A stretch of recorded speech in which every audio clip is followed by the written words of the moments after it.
And welcome, ladies and gentlemen, to the 9th round of the 10th season of the Bandit Racing League, presented by Full Send Racing Network. We are back with the Geezer Authentics Xfinity Series, for which should hopefully be another great round of racing action this season here in the Xfinity cars, and what has been one of the best, I would say, in Bandit Racing League history. We've had some consistently great races these last couple weeks, including an absolute barnstormer 2 weeks ago at Kansas. We had a break in between the most recent round of our series and tonight's race here at Atlanta Motor Speedway. But first of all, we want to thank tonight's sponsor of tonight's Atlanta 125, that being Jimmy's Classic RC Company. They're a sponsor that's worked with us in the past this season, earlier this year in the Bash at Nash at Nashville. So welcome back, Jimmy's Classic RC. We'll give you more information about them throughout the course of the broadcast, and they're a really cool partner. I've always been somebody fascinated by the world of RC and drones and basically any remote controlled toy of any sort I can get my hands on. So another really cool form of racing. We'll definitely talk more about those guys throughout the course of the broadcast. But welcome back. As always, I am your host, Marshall Crocker Jr., your producer here at Full Send Racing Network, and former commentator, now current producer, kind of all matter of things. And alongside me there on the name key is Evan Wall, who unfortunately will not be joining us up here in the booth. We will be back to a solo broadcast booth tonight, but we did it 2 weeks ago at Kansas. We've done it before. I'm a veteran in this regard, so we'll get through it, single commentator or otherwise. We're in for some great action, and it definitely makes it easy on me when we get some. So there I am on the left, there's Evan Wall on the right, and even though he's not here tonight, he is the guy who makes all our graphics. Remember, Evan Wall Media is his website, and that's where you can go check out his portfolio stuff, get yourself some custom paints, and a variety of graphic design work. So go check him out in the description, and I'm happy to give him the shout out here. But welcome, ladies and gentlemen, here I am. Here's the live cam footage of your producer, your host, and the guy who's very ready to go for tonight's race here at Atlanta. It's been a couple weeks. We've had a week off here this year in the Bandit Racing League in Season 10.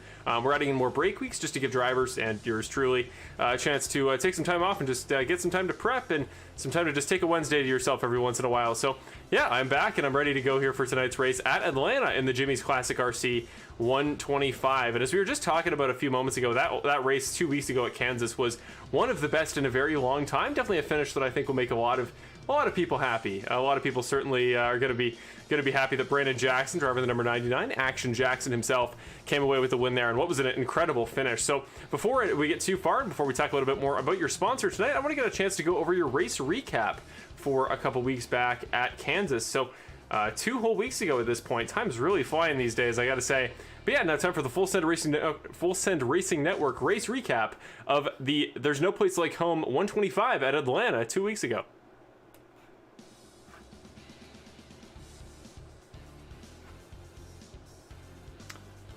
And in the There's No Place Like Home 125 at Kansas, it was Brandon Jackson himself, Action Jackson, taking the pole, and after an honorary first lap in memory of the shooting this past, not this past week, the week before the race. But after that, it was off and running. Cody Welch, Brandon Jackson would trade the lead back and forth for about 20 laps. You see, jump into lap 22. It was the 99 on the bottom, as he always does early, and the 85 car up top right on the high line. Before too long, though, we had some new cars on a different strategy. Jonathan Baker and Benny Hogan making a name for themselves. They got past Jackson and took away a couple of viable laps led for him. But then it would be Nickerson and Lacy, the two best in the series, battling back and forth about mid-race. But once Brandon Jackson got his pit cycle to cycle out of again, he was on good tires, he was on a good strategy, and he could finally go up there and fight with the best of them. So it was a three-headed battle between Nickerson, Jackson, and Lacy.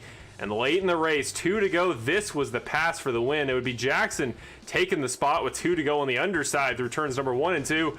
He would go on to cruise to victory as Nick Nickerson, just at the end of the race, runs out of fuel at the end of a very long green flag stint. He would still come home for 5th, but in the end, it would be Brandon Jackson taking home the win, and glorious fashion. They're making the pass in the last couple laps, as Action Jackson always does, giving us a great moment there on the broadcast, and giving us another quality finish in this season of the Bandit Racing League. And I mean, that's what Brandon does. For those of you that are new, for those of you that don't know the guy very well, Brandon is just such an exciting driver. Sometimes not for the best. I would say, generally speaking, he is exciting in all the best ways, and he's, he can make those big passes when he needs to. He can run some great laps in qualifying, as we saw as he took the pole last week. But definitely he'll have those moments where the occasional slip up, the occasional stall, as Evan Wall, who's not here, always likes to call him out on. So Brandon, definitely a guy that I think week in and week out could compete, and coming back here at an intermediate, running that fresh new 99 Codemasters, like matte blue paint scheme he's got tonight, also courtesy of Evan Wall, who makes most of the paint schemes for this series. But Yeah, definitely. I think definitely going to be I got to watch for tonight's race at another intermediate track, kind of similar to Kansas. Very similar style where the top and bottom line there in the corners, both very viable. And Brandon's a guy that's definitely going to tend to go for the bottom as quickly on as he can in the run. So we'll see if that is the case again tonight, as it was at Kansas. But definitely going to be somebody to look out for. Definitely a guy who could even be a factor as early on as qualifying. But before we get too much further, we got 2 minutes to go till the start of qualifying. So before we get there, we want to talk more about, again, your sponsor, Jimmy's Classic RC. And we are sponsoring this race on behalf of David Lakey, who is your official race sponsor tonight for tonight's event here at Atlanta. But yeah, we just want to get a chance to tell you a little bit more about Jimmy's Classic RC. They're a sponsor, again, we partnered up with earlier this year. But Jimmy's Classic RC is an RC supply store. So they have an online portal, and they, of course, have physical locations. So yeah, absolutely. Feel free to go check them out on behalf of the series. The link to their website is in the description as always. If you want to learn a little bit more about them, see what sort of stuff they get up to, they actually posted a video to their Facebook, which is also linked below. They just posted a video to their Facebook this past week, and hopefully by seeing this, we'll give you a little bit more context about what sort of stuff Jimmy's Classics is all about.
Well, there you go, from your starter RC cars and your basics to get into what looks to be a very, very fun form of racing, form of motorsport, even aside from the sim racing world. Or you want to go to the more premium Traxxas style, a little bit more expensive, but very, very premium built RC vehicles. That's your place to go, Jimmy's Classic RC Company. The link is in the description below for both their Facebook and their website. Thank you again for sponsoring the series in the Bandit Racing League, and thank you for sponsoring tonight's Jimmy's Classic RC 125 at Atlanta. With that being said, we can now get into your qualifying session here for tonight's race at Atlanta Motor Speedway. The first driver out on the track, it would seem, is Tony Hilbrands, who now runs his first lap of the night. So we will go side by side here, show you the start of qualifying, then we'll get a quick opportunity to show you your series points heading into tonight's race at Atlanta. Just so you know where guys are sitting relative to well, I guess you could call it the cutoff, as this season is different as far as the points format goes. Remember, this year, the winners of each race in the Bandit Racing League do not get an automatic pass into the playoffs. Instead, you do have to be one of the top 11 drivers at the end of the season in overall points in order to make it into the playoffs. So we will keep you updated on where that cutoff sits, which drivers are in, which drivers are currently out, and we will go on from there. Currently on the pole, as of the first lap, is 4 drivers set a time so far. Now 7. Curtis Yancey continues to sit on top, but now ties and loses the tiebreaker to Nick Nickerson, who of course runs his first lap of the race and goes to the top of the board, a position we are not too unfamiliar with seeing Nick sitting in. He's a guy who's won 3 races this season, the only driver to do so currently, and he has done so pretty comfortably so far this year. Keegan Clark with a very good lap time right off the bat. The number 74 Dude Wipes car is going to go right to 6th there on his second lap, so very good time there from him. And is Nick Nickerson coming across the line once again? Where is he going to put the car? It was a 30.75 the first time, or sorry, 31.75 the first time. It is not going to improve. It's going to stay where it was, but right now that is good enough. Benjamin Lacy, his championship rival, is going to put it third on the grid for the time being. So provisionally sitting in now fourth as Nicholas Lovell is going to make his first performance this season. I believe his debut is so far in the Bandit Racing League. He's going to go to third in his very first qualifying attempt. Great start for him. Alec Daffin comes across the line there and puts himself fifth and then immediately leaves the session. Here is Connor Gibson, though, running currently eighth. The Canadian in the number 31 car. You see the plaid on the front hood and the back bumper. He's running a pretty solid lap time here, coming off of turn 4. Let's see where the 31 car puts it. Coming across the line, and he's currently provisionally ninth. He's going to stay there, currently exactly tied with Bill Harkins there, driver of the number 5. Currently running that new paint scheme. You see that new custom number 4, making contact here with the outside wall off of turn number 2. I believe at the end of his second qualifying attempt, though, so that will not hurt him. We just want to give a shout out tonight to Bill, who I'd imagine is running with a fairly heavy heart. His son, Nathan Harkins, is in the hospital currently being treated for the aftermath of a heart attack. We, of course, here on the behalf of Full Send Racing Network and me personally absolutely wish him the best of luck, the best of health. And I can only imagine how tough it would be for Bill here. But we sincerely wish that everything goes best in the future. And again, our best wishes on behalf of myself and I'm sure everybody else here on the Bandit Racing Network, sorry, Full Send Racing Network side on behalf of the Bandit Racing League. Coming to the end of his lap here is Brett Guzik. He's going to put himself provisionally in the outside of the top 10. Now, Ricky Hart Jr. finishing up his lap. He's going fourth provisionally. He bumped Nicholas Lovell, making his debut down into fifth there. So the GFR Racing number 1 car goes to fourth. The GFR Racing number 8 car of Kevin Foster coming through turn number 1 and 2 as we speak. And I believe he is coming to the end of his qualifying attempt as well. So it's going to be 11th for Kevin Foster. Very sort of mixed grid there on the top 10. A lot of different guys from a lot of very different teams, a lot of very different backgrounds here. Ismail Padilla as well on track. He's just finishing up his second attempt. The number 66 car, where does he put it? He's going to stay in 19th. So no improvement there from Padilla. Brandon Jackson running his first of 2 laps here. He's going to go to 23rd provisionally in the very first attempt. Of course, he's going to want to improve from there, but we will see if that's all he's got. It looks like it is slowing down there off the exit of turn number 2. So looks like that is going to be it for Brandon. He's going to muster a 23rd here in qualifying. We'll go to your final results here in qualifying in just a moment as the session starts to wrap up. But heading into tonight's race here in the Jimmy's Classic RC 125 at Atlanta, here are your Bandit Racing League Series points. Running there at the top of the leaderboard, it is Nick Nickerson from GFR Racing, 320 points, now 30 clear of second place defending series champion Brett Guzik for BC Sim Sports, who's had a great year for himself despite currently running winless. It's just been that consistency that we're pretty used to seeing from Brett that's keeping him in it. So it's Brett there sitting in second. Benjamin Lacy there sitting in third for second place motorsports. He's got 2 wins on the season, but sits third in points, 277 for him. Then it's Curtis Yancey, Joshua McQuiggan, both in the 270s, rounding off the top 5. Then it's Ricky Hart Jr. with 269. Alec Daffin running 247. Mark Allen Bivens at 238 heading into tonight. 224 for Jason Greenwell, then Eddie Haggy with 217. And finally, it's GFR Racing's Kevin Foster rounding off the top 11. So those are your drivers making it into the playoffs, but Jonathan Baker and Christopher Hamilton right on the cutoff. Those drivers, all 3 on the cutoff line, separated by 6 points. And Garrett Hall, David Lakey are not too far back either. So we'll quickly scroll down here just so you can see where your favorite driver sits in the overall championship order here heading into tonight's race here at Atlanta. But we got to get to your Rogue Energy Poll Award winner. Remember, Rogue Energy, always sponsor of the series. They are one of our most valued partners here. We sincerely appreciate having them on board once again this season. Remember, go to rogueenergy.com, linked in the description below, their new revamped website. And remember to use code Castle Esports at checkout. But now it is time for your Rogue Energy Poll Award winner, as it appears the qualifying results have gotten stuck. But your Rogue Energy Poll Award winner, Mr. Nick Nickerson, will roll off the grid in the number 1 spot, a spot that he is certainly not unfamiliar with, but very rare I think we see Nick qualify quite this well and then have an equally as good race. Nick's a guy that dominates throughout the course of the night if he can really get in a good groove early, but we don't often see a race in which Nick is super quick in qualifying and then has a seamless, flawless race. I don't think due to skill by any means or lack of skill. I think Nick's just a typically semi-unlucky guy for just how good he is at what he does here. So we'll try to get this once again cleared off your screen. We got to go to your qualifying results here, aka your starting grid for tonight's Jimmy's Classic RC 125 at Atlanta. Let me just get this all reset for you, and make sure we are good to go.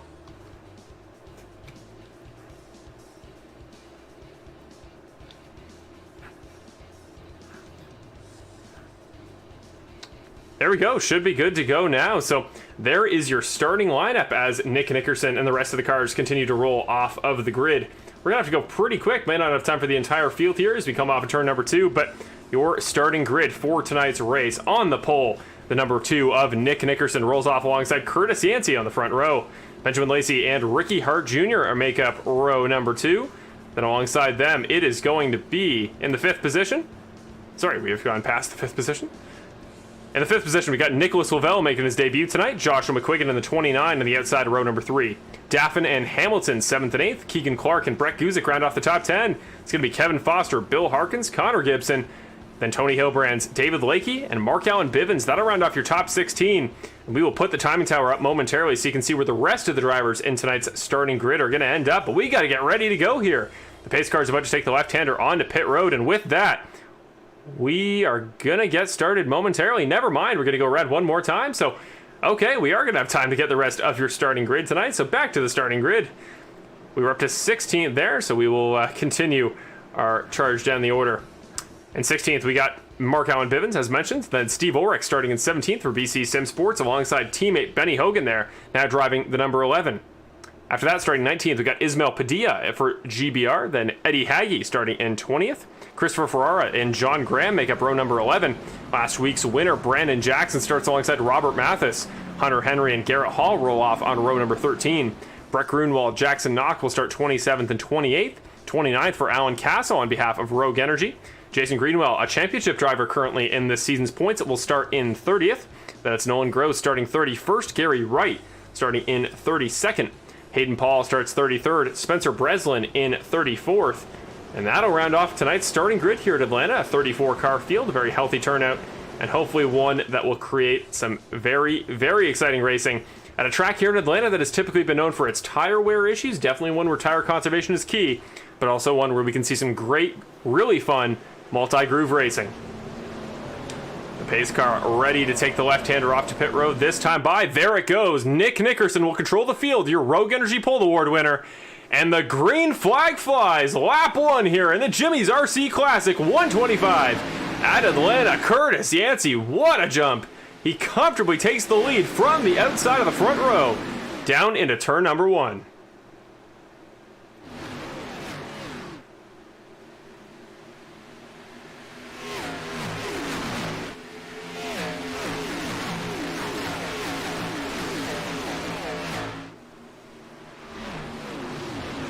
Some struggles there up front for Nick Nickerson continue as his GFR Racing teammate and Ricky Hart gonna jump by him on the inside. The returns number 1 and 2. Nick already down to 3rd from that very first lap.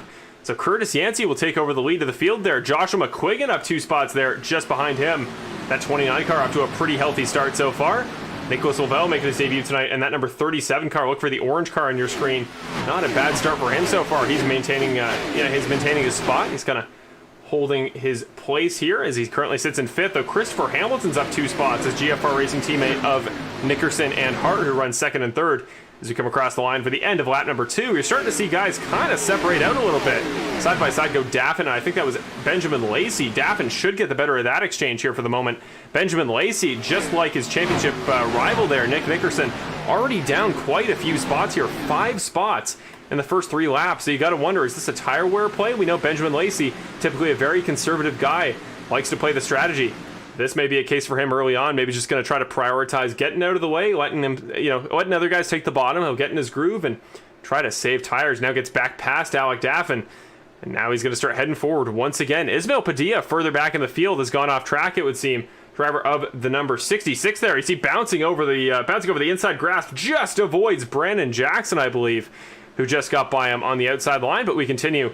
Relatively little issue. Meanwhile, in the backstretch, it's the GFR Racing team. It's again still side by side as we head down to turn number 3.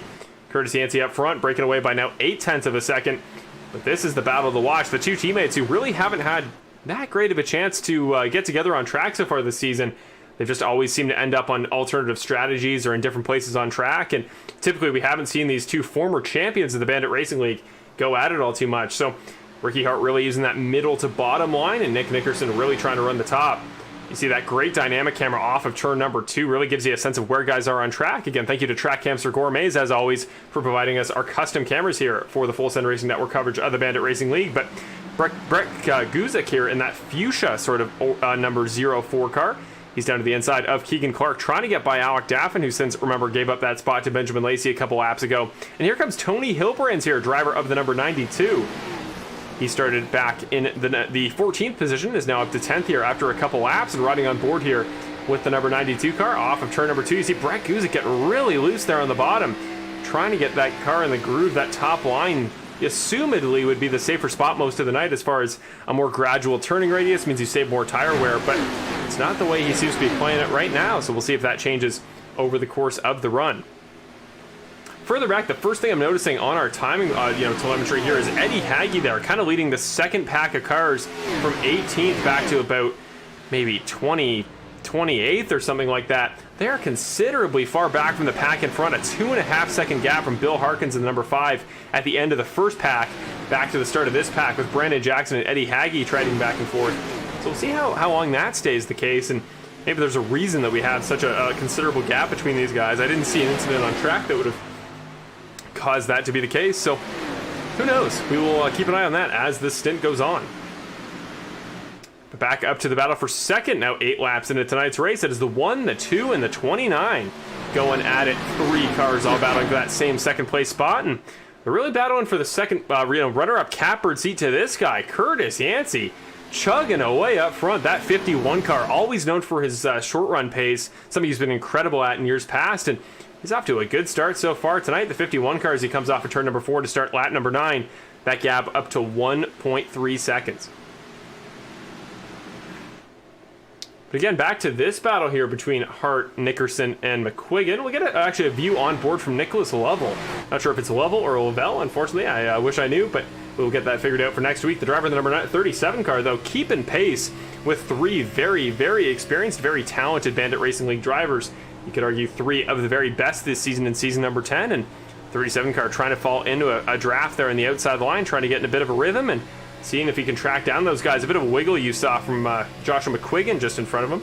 Joshua McQuiggle more like, because he was sliding the back end there through turn number 4, but the 29 car gets it settled down. He's actually going to follow Ricky Hart on the inside line rather than go up on the high side with Nick Nickerson. So other than that, throughout the field, Alec Daffin again side by side with Brett Guzik, this being the battle for 8th position. The braking zone into turn number 3. The lifting zone, you see Alec Daffin, though, making contact with the outside wall, that back right quarter panel, tapping it off of the barrier, so Brett Guzik will get that spot picked up. And now from, I think he dropped a spot there at the very beginning of the race. Now he's back up 2 spots. The number 04 car sits in 8th. Up to 3rd now, the battle between McQuiggan and Nickerson picking up. It was McQuiggan jumping to the inside line there momentarily, seemed to get the spot, but now as Nick gets the run on the outside line, you got to wonder if that momentum will carry him back past on the way to turn number 3. It's going to be close. I think he should get the spot, but here he goes with the outside run. Again, Nicholas Lavelle there just chilling right in the background and kind of the catbird seat, waiting to potentially jump in and make this a 3-way battle, or maybe Benjamin Lacy going for that 4th spot, but no, through the trioval, it's still McQuiggan and it is still Nick Nickerson. The 2 on the high side, looking to keep with him there, and he's keeping that nose peaked in so the 29 car can't slide up, but I think he'll clear him this time by, and yes, he will. Joshua McQuiggan taking over the 3rd spot. Back a little ways here, kind of mid-pack, a battle between 3 cars with fairly similar coloring, as well as Kevin Foster now just getting involved, and this is through 3 and 4, so that's David Lakey there in that sort of navy blue and very metallic silver number 84 car. Then it's the 11, the 74 of Benny Hogan and Keegan Clark respectively, and it is former champion, the only 2-time champion in Bandit Racing League history, Kevin Foster there at the back of that pack, trying to get his way back past, trying to get a couple guys in a couple sets of corners. But here we go, Nickerson loose off of turn number 2, trying to get by Joshua McQuiggan, who just took that spot from him a moment ago. And that's what I was talking about. Nicholas Lavelle there in the number 37 car just had to pick his moment, just had to wait for a mistake, and he finally got it. That number 2 car just would not settle down off of turn number 2. And now suddenly the 37 car finds himself up in 4th at the start of his very first Bandit Racing League Series race. Going to be 15 laps into tonight's race next time by. We've gone green to this point so far. Don't mean to jinx it, but Nickerson continues to fall. A championship rival, Benjamin Lacy, getting by him. Brett Guzik there trying to become the next guy to get him. So the last two champions in the Bandit Racing League going back and forth as we speak. And it's Christopher Hamilton, teammate of Nickerson, who might become the next guy to pick the number 2 car off one by one. So not been this the stint that Nick has really wanted to this point. He was quick at the start, but since then he has just been falling back and back. Still trying to keep with him, though. We're going to go on board here off the exit of turn number 3 and 4 with Nickerson. Here's Nick's perspective. He just looks so tight there through the middle of the corner. Just slid and slid, and the car never seemed to grab as he was making the turn there off into the turn 2 wall. You see, he's going right to the outside, though, trying to save tire. Makes contact with the wall. That 2 car is just falling and falling. Christopher Hamilton will get the spot from him. So will Alec Daffin. Just like that, Nick goes from second at the, 5 laps ago in the stint, first at the start of the race, back down to 9th on only lap number 16.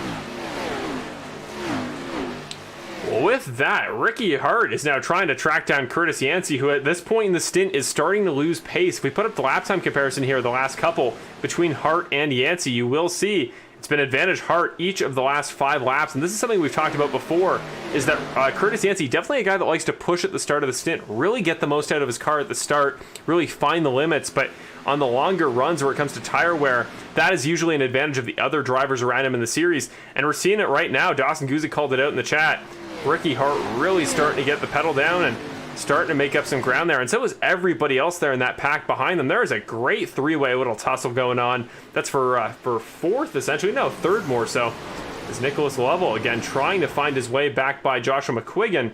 They briefly exchanged spots there at the very start of the race, and since then have swapped back and forth a couple times. But here comes Lacy there getting close. Same with Brett Guzik as well. Don't forget about him. So a lot of players here involved in this sort of like front of the pack battle so far, but I think besides Curtis Yancey, who again, the question is what can he do on those tires by the end of the stint if we continue to go green? I think Ricky Hart probably looking the raciest of anybody on track right now. Markel and Bivens we jump back to go find. It looks like he has crashed off track somewhere, and judging by the fact that he's not on the racing surface, I'm going to wonder if it was an internet issue, but here we go. Lacy and Guzik. Guzik having a lot of pace here. I think he's conserved the tires quite well early on. It's going to be a battle between these two as you see the 04 car going to slot in behind the 7 as we enter back onto the tri-oval. So again, a 4-car battle here for the 3rd spot. Then it's Yancey and Hart, just a little ways up front, battling for the lead.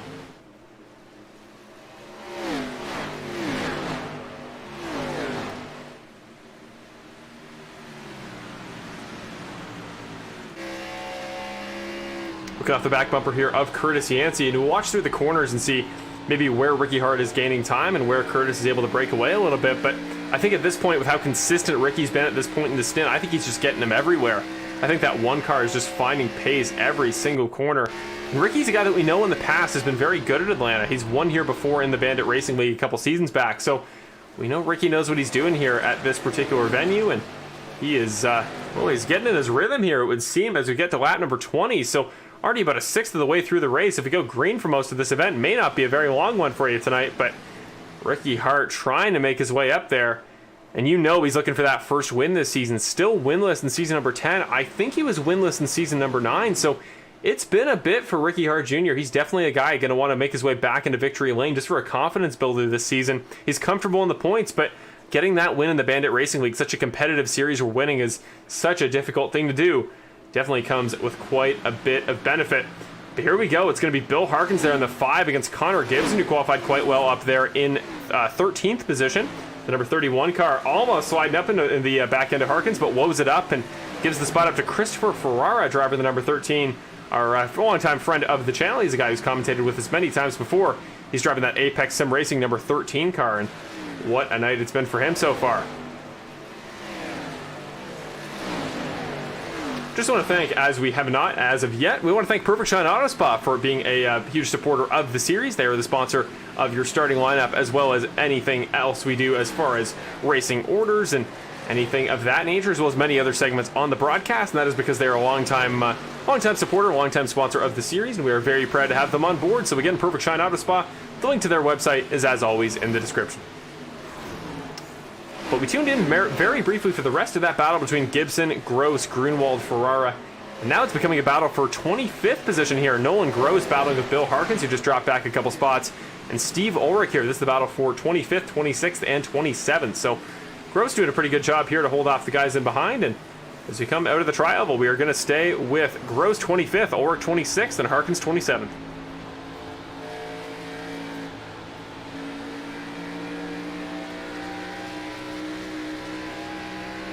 Up to the front of the field here, Curtis Yancey actually has continued to hold off Ricky Hart to this point in the stint. As we just talked about, the one car definitely has more pace, but Curtis is holding him off here for the time being. Really incredible, really impressive, I should say, piece of defensive driving. Great racecraft in the number 51 car, and he's doing a good spot to just keep him behind, not getting too over worried, not getting too stressed, just running his line. And as of right now, it appears Ricky Hart is content to just sit there and behind and wait for something to go wrong for him. So your top 5 right now is going to be Yancey, Hart, Lavelle, Lacy, and Guzik, with Alec Daffin rounding off the top 6 there, ahead of Christopher Hamilton, Nick Nickerson, and of course Nick has now been passed by his teammate there at GFR Racing. Somewhere on track, it has been in a rough moment here for Steve Ulrich, because he's gone off there.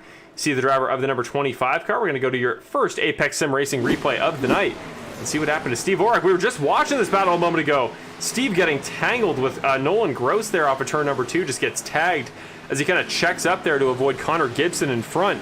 And as a result, just gets absolutely lambasted by Nolan Gross. Not really, the fault of one specific driver in that case, just kind of the wrong place, wrong time. Nolan Gross coming out of the corner and not much he could do there. So not the way that Steve Ulrich in the 25 car would have liked to start tonight, but it's still a long race, plenty of time. But it looks like he may not get the benefit of too many cautions here because, well, as of lap number now 26, we have still yet to see the yellow flag here tonight. So 32 cars left in tonight's race, it would seem, as Steve Ulrich exits the session.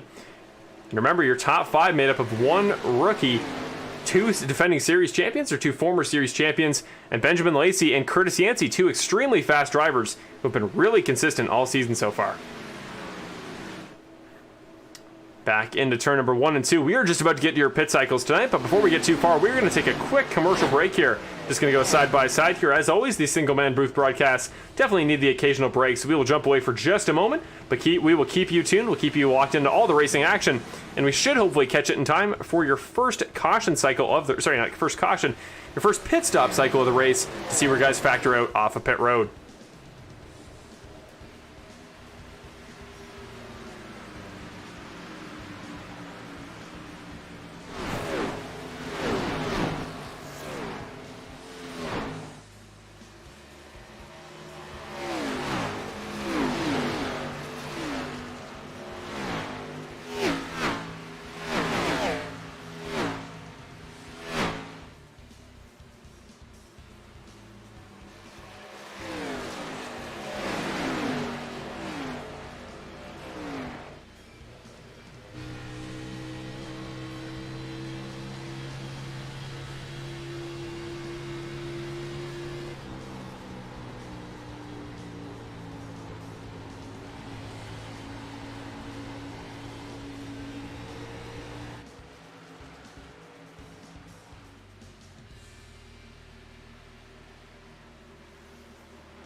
And we are back here with more coverage of your Jimmy's Classic RC 125 here on the Full Send Racing Network, coverage of the Bandit Racing League's Geezer Authentics Xfinity Series. And we tune into a great battle here for 4th between Brett Guzik, who just moved up a spot, and Alec Daffin, who just moved up a spot. 2 guys that are heading in the right direction, and now we're going to meet in the middle. Here comes the 04 and the 48 car through the trial, but this time by the 48 car, peak and low.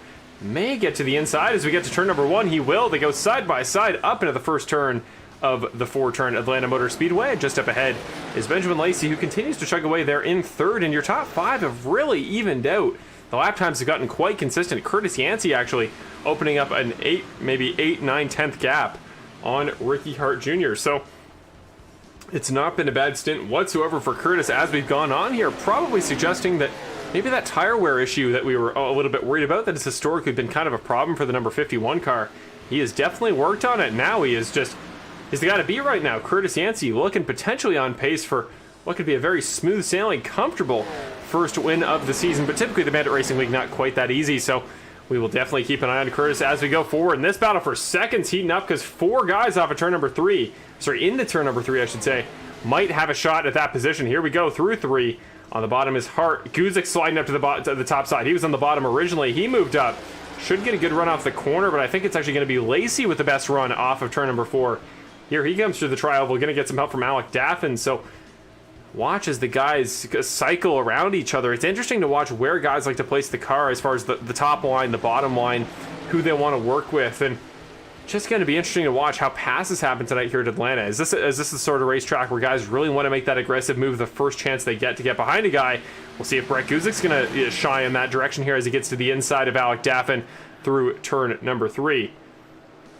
But yeah, is it going to be a night where you just kind of wait for a guy in front of you to make a mistake, or you really charge right off the bat? And well, that is going to be the question. But for right now, it's going to be Ricky Hart erring on the side of making that aggressive move, and he is holding off quite well defensively, the guys in behind, but I don't think Benjamin Lacy particularly is too worried about making that big move right now, because he's also got 2 guys behind him to watch out for as well. So I think, honestly, at this point, if you're conserving fuel, if you're in a safe spot, there are worse things than sitting at about 3rd or 4th in the line now, just hanging out and chilling and not getting too worried about it. Now, what you don't want to do is let Curtis Yancey in the 51 drive off into the sunset and win this race in a landslide if it goes green to the finish, but definitely not a problem to be kind of just chilling in this mid-pack, as long as you trust the guys around you, which, when it's a pack made up of many race winners in Bandit Racing League history, not a bad group to be in.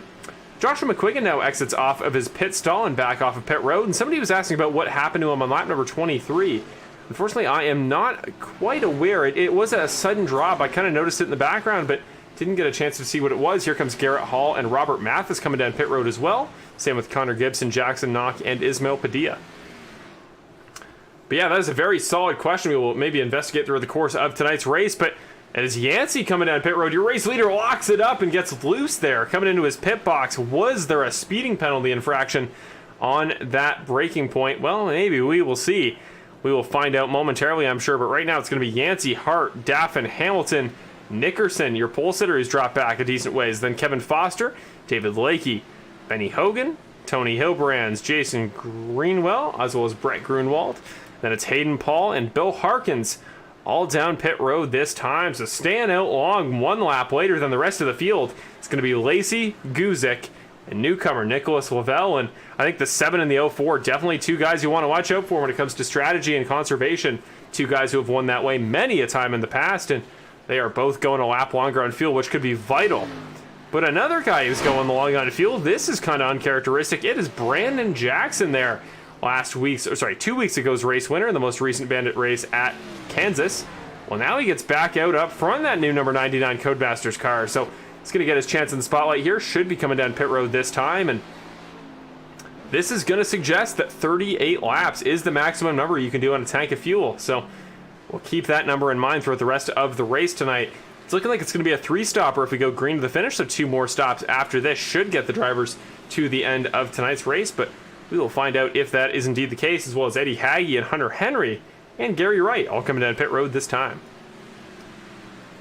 So as Jackson comes down, Ferrara getting loose on pit entry. He actually slid into the grass there, but managed to correct it and get it back over. Now John Graham, the final car on track here. John Graham in the 96.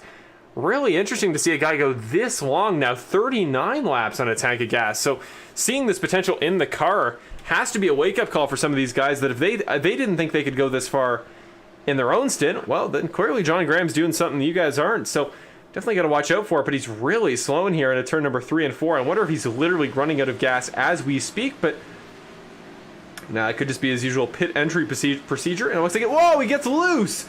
John Graham, right as I say usual pit entry, unfortunately goes around, makes contact with the inside wall. That is a quick repair he's going to have to burn.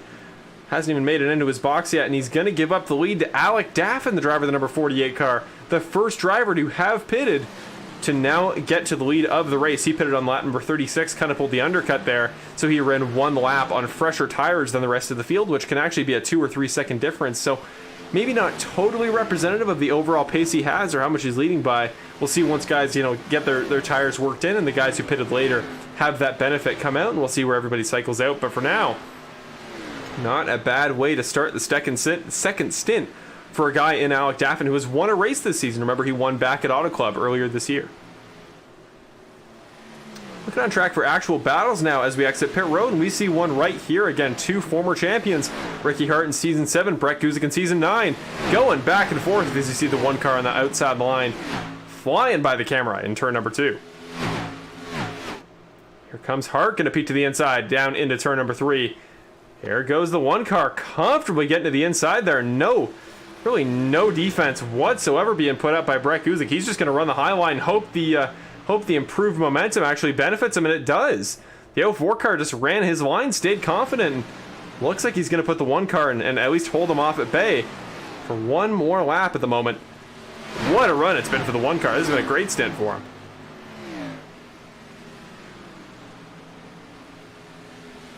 So these guys battling back and forth, and they are a decent ways back of your second place driver here. And a guy that is, not only is he sitting up there in second in terms of track position, but he's also running the more favorable tire lap. Most guys here just pitted on lap 36 or 37 for their fresh set of rubber.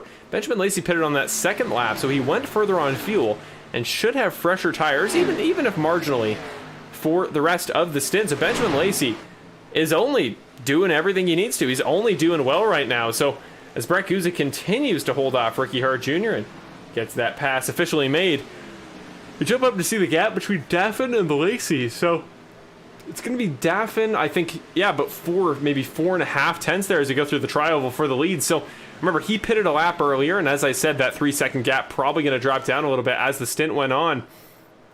And it is about to, as I think Benjamin Lacy should take the race lead within a couple corners. But Daffin doing an impressive job there to get himself in a good track position spot, and I think he can definitely continue with where he's at. If he can maybe lose a spot, I think, to Guzik or Hart, but definitely if he can kind of get in a rhythm again, he could probably hold on to a fairly decent spot, as he was already in a pretty good position by the time he pitted earlier this stint. Back to this battle here, a number of guys involved in this. We got Robert Mathis, Benny Hogan, that's Tony Hilbrands in the purple and green, number 92, just ahead of the red, black, and yellow car of Robert Mathis.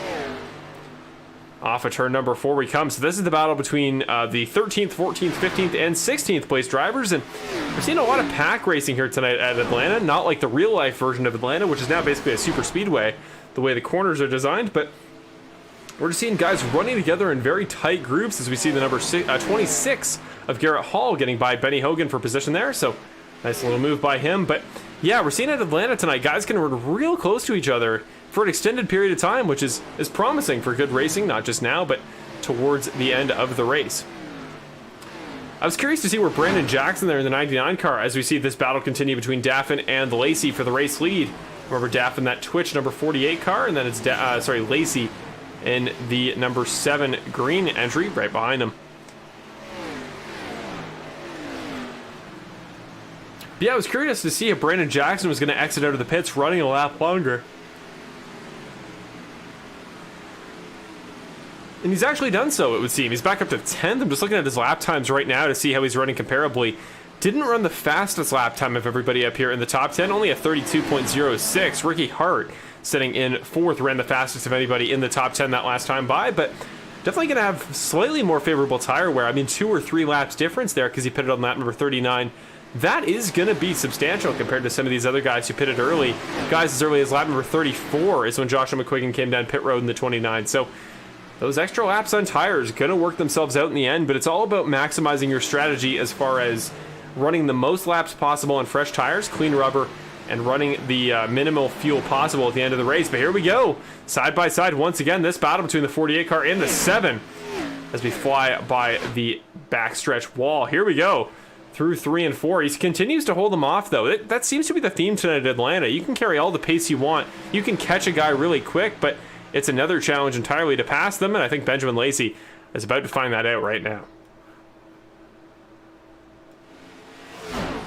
Back into turn number 1. Lacy's going to peek to the inside again. That 7 car. Again, we know it's got pace, but if the door's just not open, it's not open. And right now, it doesn't seem to be. Daffin and Lacy, two guys who were battling it out for the win back at Auto Club. That was Daffin getting the win at actually Lacy's home track there at Auto Club Speedway in California. Maybe looking for a little bit of revenge right now. That 7 car is keeping with them in the conversation. But as these guys continue to battle, Brett Guzik there a little ways further back in the 04 car is going to get closer and closer to being in contention there for the lead. Here's Jason Greenwell jumping back into 12th, battling with David Lakey for 11th. Just staying in the draft, trying to keep with him, seeing what he can do. And right now, the 83 car sitting in playoff position, could definitely just use a good, solid top 10 chunk of points there. And that would once again keep him in contention for making the playoffs this year, which he did last year, I believe, in season number 9. I can't remember if he did in season 8, but there's a very good chance. Greenwell in the 83 car just been a consistent fixture in the Bandit Racing League postseason these last couple of years. And this is Gary Wright versus Bill Harkins versus Hayden Paul here. Hayden Paul, also a representative of Jimmy's Classic RC Company. You see him repping the logo there on the front nose of the car. So a couple guys here battling for 23rd position. So Gary Wright going to make a fair bit of progress there off of turn number 3. Now the battle becomes between the 5 and the 54. It's going to be Harkins versus Paul. Hayden Paul making a really good run down into 3 and 4. And he carries the speed through as well. Beautiful cornering there from Paul, who is actually about to get lapped by a couple of guys. Same with Bill Harkins as Daffin and Lacy get by Ferrara, putting him a lap down.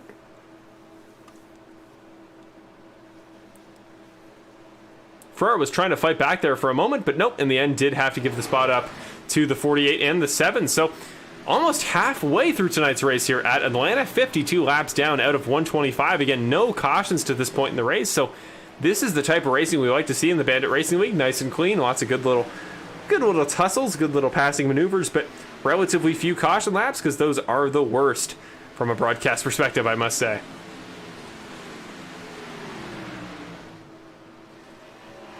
Now looking back further, trying to find some other battles here. Remember, this battle between Jason Greenwell and David Lakey continues to go on, but as well we see Brett Grunwald and Hunter Henry there. So Grunwald on the inside there in the 18 car, look for the number with the red tint around the outside, and then there's Hunter Henry in front, who currently sits in 17th. So these two guys duking it out a little bit down to turn number 1, the very similarly colored liveries. Brett Grunwald's done quite well for himself this year in his rookie season. Hunter Henry, of course, the fan favorite, a guy who made the playoffs as well, I believe, in last season of the Bandit Racing League. So both guys with some pedigree to them. Both guys are running quite well here so far at Atlanta, just running consistent lap time, staying within just a couple tenths of the race leaders. And right now, at this point in the session, that is all you got to do.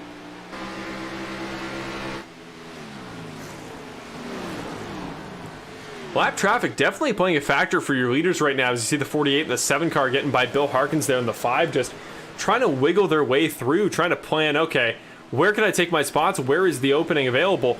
And just how can I maintain the most speed I possibly can? How can you maximize your momentum in order to not fall back by trying to give a guy a position?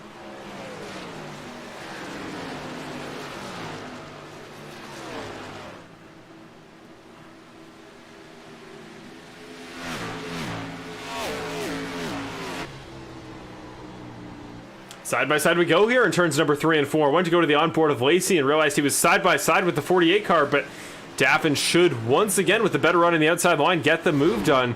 I think that outside line continues to remain favorable over the course of an entire stint, just because it's good on tire wear and you get great runs off the exit of the corners. But if somebody can manage a proper slide job, if Lacy can carry enough momentum there off maybe the backstretch, might be able to get the key, proper consistent pass done, where you slide properly back in front of him and get back in your line. Brett Guzik, though, getting closer. Now the gap down to 1.3 seconds from your race leader, Alec Daffin. So the 04 car, as the stint goes on, trying to get himself here in contention. And again, that lap traffic going to be playing a factor, because Guzik's only one guy. He can get by it solo, whereas sometimes lap cars see two guys coming up behind him, two race leaders, and it's a little more stressful to let them by. So Guzik could potentially be benefiting from just a better scenario with the lap cars. But again, side by side we go, or at least we did provisionally for a moment, it's so tough to tell when the Lacy gets cleared by the 48 and when he doesn't. Like, it's very close in the corners. I give these guys total props. They're not testing the margins to the point where it looks like they're going to wreck. Two very experienced drivers in the series as far as they've run up front before. The Pullman, Washington native of Alec Daffin. He hasn't been in the series long, but when he has, he's run consistently, he's run clean. And I don't have any doubts that he could run with a guy like Benjamin Lacy in a really competitive battle to the finish. Lap number 58, again, getting towards the halfway point in just a couple laps here of tonight's Jimmy's Classic RC 125 at Atlanta. Benjamin Lacy, though, continuing to sit in the catbird seat here, continuing to wait. And Brett Guzik continues to get closer and closer. Now that gap down to under a second from your race leader. And that 04 car, of the last couple laps, probably has the most pace in the entire track.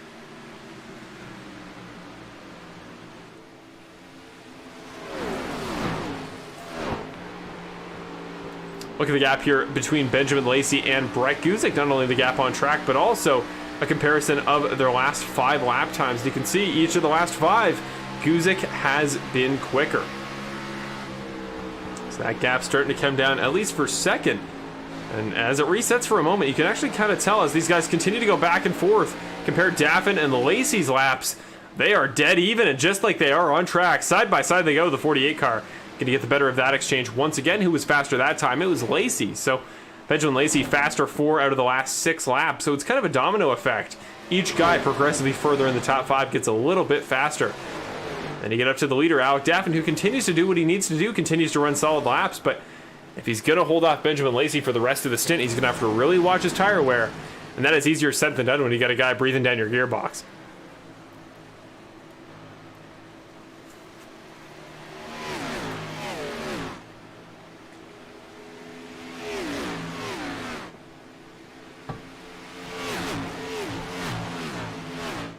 Your front 2 continuing to sail away up there, at least from the rest of the field that is not Brett Guzik, who still sits in third, still sits a second back, and still sits relatively in contention there. Keep an eye on that pink number 04 car in the back of your screen.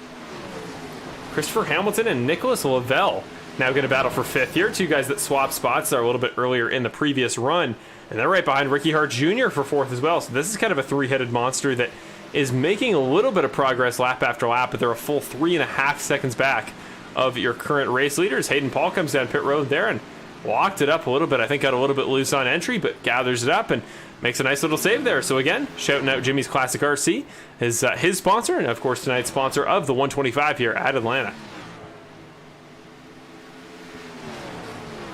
Here we go, Nicholas Lavelle peeking to the inside here on Christopher Hamilton into turn number 3. Gonna get side by side, at least doesn't clear for the time being, and I don't think he will. I think he's gonna slide up too much and have to back off to avoid making contact with Ricky Hart.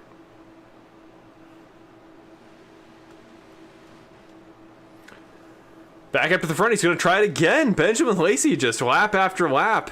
He's getting close, getting his opportunities, but I just don't think that inside line has enough traction at this point in the run. I think that's an option for definitely the start of the stint when you're on fresh tires, but I think this far in when you're trying to conserve tires, that outside line where you just get the momentum in exchange for the initial braking power as far as how deep you can get into the corner, I think it'd be more beneficial for the guy on the outside line. So it is going to stay that way. It's going to continue to be Daffin up front, Lacy in second, then Guzik, Hamilton, and Ricky Hart rounding off the top 5. Well, for the second time in tonight's event, as we continue to keep an eye on this battle for the race lead, we are going to go to a side-by-side commercial break for just a moment here. So we'll be back here in just a moment on the Full Send Racing Network coverage of the Bandit Racing League Geezer Authentics Xfinity Series. Enjoy this battle for the lead between Alec Daffin and Benjamin Lacy. We will see if we get a change of position before the end of the stint.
And we are back with the Bandit Racing League coverage from Full Send Racing Network in the 9th round of the 10th season of the Bandit Racing League here in the Jimmy's Classic RC 125 at Atlanta.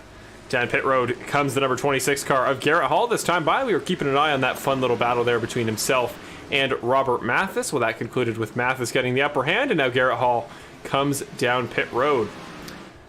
Well, we always talk about Benjamin Lacy being the guy with the long-term strategy, tire conservation, fuel conservation abilities, but tonight it appears to be Alec Daffin that's going to win the battle of attrition here. As on lap number 70, Alec Daffin now breaking away once again from Benjamin Lacy. Now he's got that gap up to half a second, 2 seconds back to Brett Guzik, who was previously within about 8/10. So Alec Daffin here, man, he's got that late in the run pace, and with only 55 laps to go here, he has two good pit stops, but not too many pit stops away from potentially making it a second win of the season.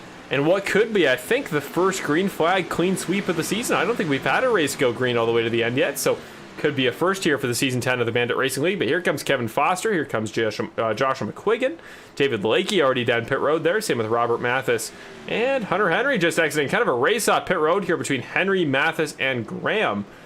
Who is going to win that little battle here as McQuiggan coming down into his pit box.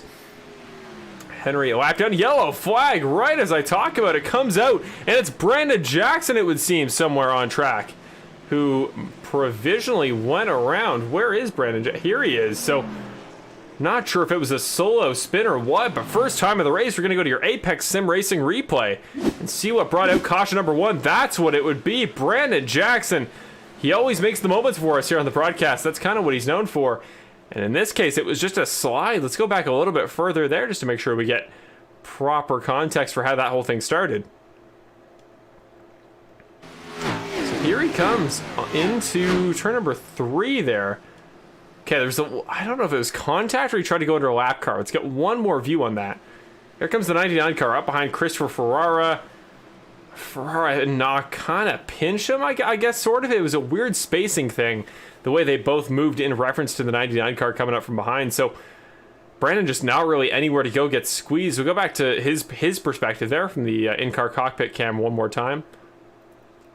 So here is the perspective from Brandon Jackson. Coming off turn number 2. Plenty of pace, gets Ferrara. Nah, Ferrara, I think, just making a little bit of incidental contact. I don't know how that actually started. I don't know what made Ferrara move down and Jackson move up in that particular way, but, well, whatever it was, it is going to cause a caution. It's going to cause a race off pit road. Here comes Lacy. Here comes Daffin. Benjamin Lacy going to get the 48 car on pit road, and that is what Benjamin likes to do, that strategy stuff, those little intangibles, I always call them, the stuff off the racetrack he is just as good at as good as he is on track. So it's going to be the 48 of Daffin beating Guzik, Lavelle, Hamilton, and Brandon Jackson off pit road. So despite the spin, somehow gets back on track in 6th position. I think that's just the way that the laps worked out. And this could be big because I think a lot of guys are about to be a lap down the way those pit cycles work themselves out. So could potentially be interesting, but what it does do is give Benjamin Lacy a free pit stop because he's now fresh on fresh tires and more fuel. And he's currently your race leader, so that's the dream. To pit from a yellow flag condition, don't have to worry about being all too quick on your pit in, pit out. And you come off pit road as your leader. He didn't, of course, come on to pit road as the leader, but got the pass done on Alec Daffin in the pit box. Well, while we have a moment to talk about it here, while we pace under caution, we should be about 50 to go when we go back to green. Just a couple things we want to talk about here on the Bandit Racing League side. Of course, as always, there's the Bandit Racing League website. We always like to talk about it for those of you that may be new to the series, and maybe you like what you're seeing, you like what you're getting involved in here with, maybe a friend, a family member, you just found us on YouTube. Whatever it is, if you want to learn more about the league and just get a link to a variety of very important places to go if you're a Bandit Racing League fan, the Bandit Racing League website is where to do it, banditracingleague.com. You can see all sorts of information about when the next race is. We have a countdown timer, direct links to all the broadcasts. You get information about each and every race, and as you can see in front of you, information about each and every driver, kind of our driver details page there. So something kind of fun there, and that is the place to go for anything related to Bandit Racing League information. So the Bandit Racing League website gives you all the information about our sponsors as well, but just generally gives you everything you need to know about the Bandit Racing League. What a great spot to start your journey into our fun series. Other than that as well, there's also the Bandit Racing League merch there on geezerauthentics.com, which you can also find the links to both in the description below on the broadcast as well as from the Bandit Racing League website. And there is all sorts of fun stuff, whether it be stuff specific to Bandit Racing League, just typical logo, branding, and stuff like that, or whether it's specific driver merch. Think Eddie Haggy, Cody Welch, Kevin Foster, Nick Nickerson. A bunch of guys here in the Bandit Racing League have their own particular merch just because they are so successful and have been for such a long period of time, and maybe they just have a really good turnout, maybe they just have really good fan support, and we want to support their fan section with some goodies. So whether it's phone cases, shirts, hoodies, pants, I'm sure I'm missing more stuff, water bottles, anything you can think of, that is where you want to go. geezerauthentics.com, your source for all your Bandit Racing League merch. And of course, one more time, we want to thank Jamie's Classic RC Company, your sponsor of tonight's race. Remember to go check out their website in the description below. I believe it is jimmysclassicrc.com, or you will see the name down there, including a link to go right to the website to get yourself some cool new RC collectibles, or RC, I don't want to say toys, because I think just the same way that game undersells iRacing, toys undersells RC, trucks and various cars, whether it be off-road or on typical pavement. Whatever it is, all sorts of fun stuff. And Jimmy's Classic RC Company is where you want to go to get it.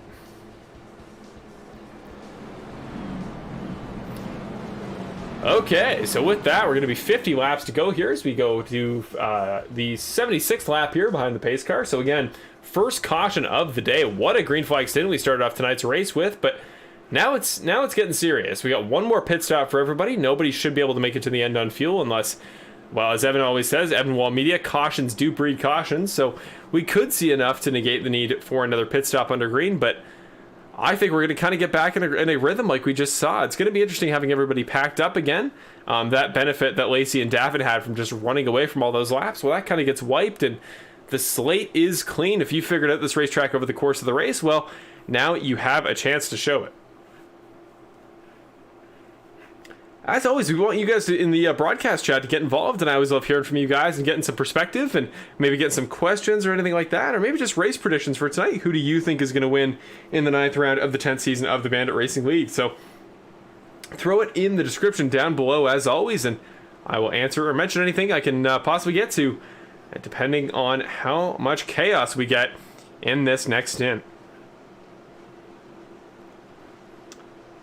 Here we go, really fun camera angle there, that dynamic cam as we go through the banking here. You get an idea of the banking here at Atlanta and how, well, fairly steep it is, but still a track that just burns your tires up so much the way it's slanted and angled, and there's not really a super comfortable high groove there like there is at some other racetracks like Darlington. But here we go for lap number 77. Green flag for the first restart of the night here at Atlanta.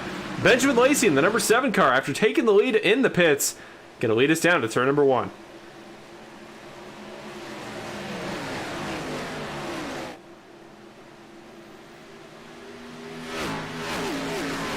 Side by side off of turn number 2 go Jackson and Daffin. Brandon Jackson in the 99 car picking up speed as the race goes along. He started 23rd. He's in 4th. He is making progress there after that spin just a moment ago to bring out that first caution.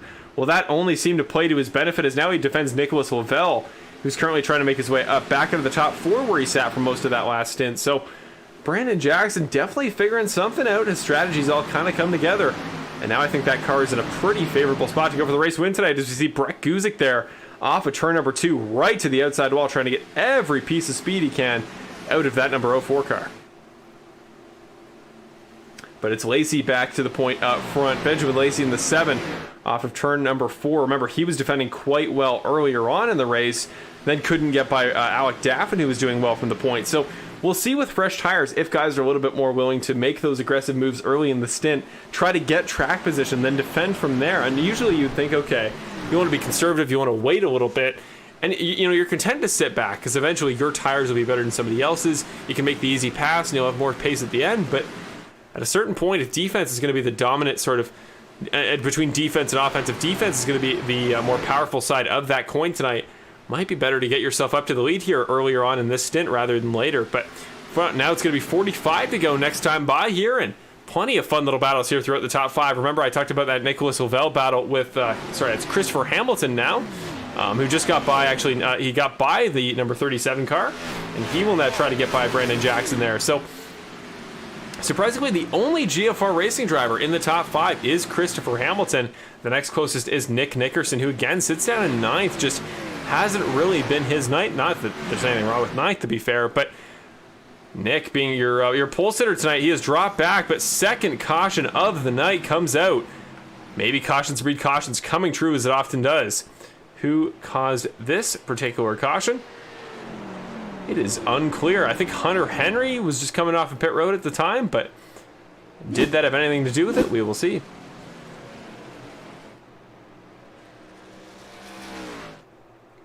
No, it would not appear so. So, sort of one of those phantom cautions. Not particularly sure why it came out, but what I do know is it's going to pack the field up for a couple laps and put us back under pacing conditions. So, we're going to go to another quick break here. Just while we have the moment, we're going to try to get him out of the way here. I'll try to make sure I'm in peak condition as the rest of the stint goes on, just to make sure that we are all ship shape and ready to go here for the rest of the event, and might as well do it under these pace laps. So we're going to go away for just a moment, but we will be back in just a couple laps here, and we'll be ready to go back to green for you, and we'll do a perfect shine auto spot through the field segment, just to give you a little bit of detail about everybody in the top 10 and how they got to where they are now and who you should keep an eye on for the run to the finish.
And we are back at the Jimmy's Classic RC 125 here at Atlanta Motor Speedway, the 9th round of the 10th season of the Bandit Racing League here in the Geezer Authentics Xfinity Series. And now it is time, as we should go to one lap to go here under the yellow flag to get started for your second restart of the night. We're going to take a quick moment here to go through a little through the field here, presented by Perfect Shine Auto Spa.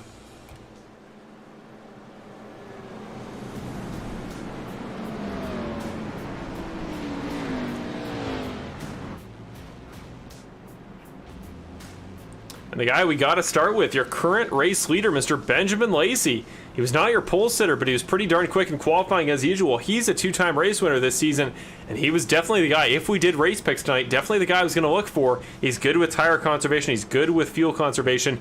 He's good everywhere on the long runs. And right now he's got track position. dangerous guy to watch out for right now. Brett Guzik as well, sitting on the outside of row number 1. He's a champion. He knows what to do in these longer runs. He's got strategy ability. The battle of the two tacticians going to happen here up front on this restart. Then it's Daffin and Jackson, both guys who have shown pace in very different ways here throughout the course of tonight's race, but definitely both guys who could factor in to just that flat-out pace at the start of this stint to try to upset that balance up front between the two guys who have dominated so far here at Atlanta. We'll do the rest of your through the field in just a moment, but green flag here as Lacy and Daffin take a commanding lead to turn number 1. Guzik and the rest of the outside of the line just did not get firing.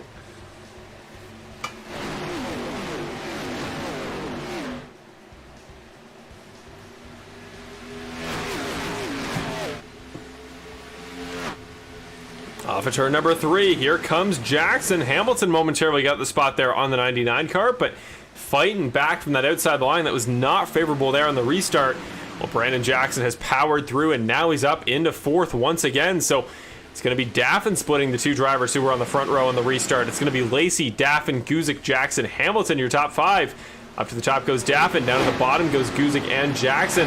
Brandon Jackson was talking to me before the race. He likes that bottom line. He thinks it's more favorable there over the course of the run. And I think it's going to set him apart as well. If he's more confident there than the rest of the field, he can kind of make some unforeseen passes that most guys just wouldn't think to defend because they can't do it offensively.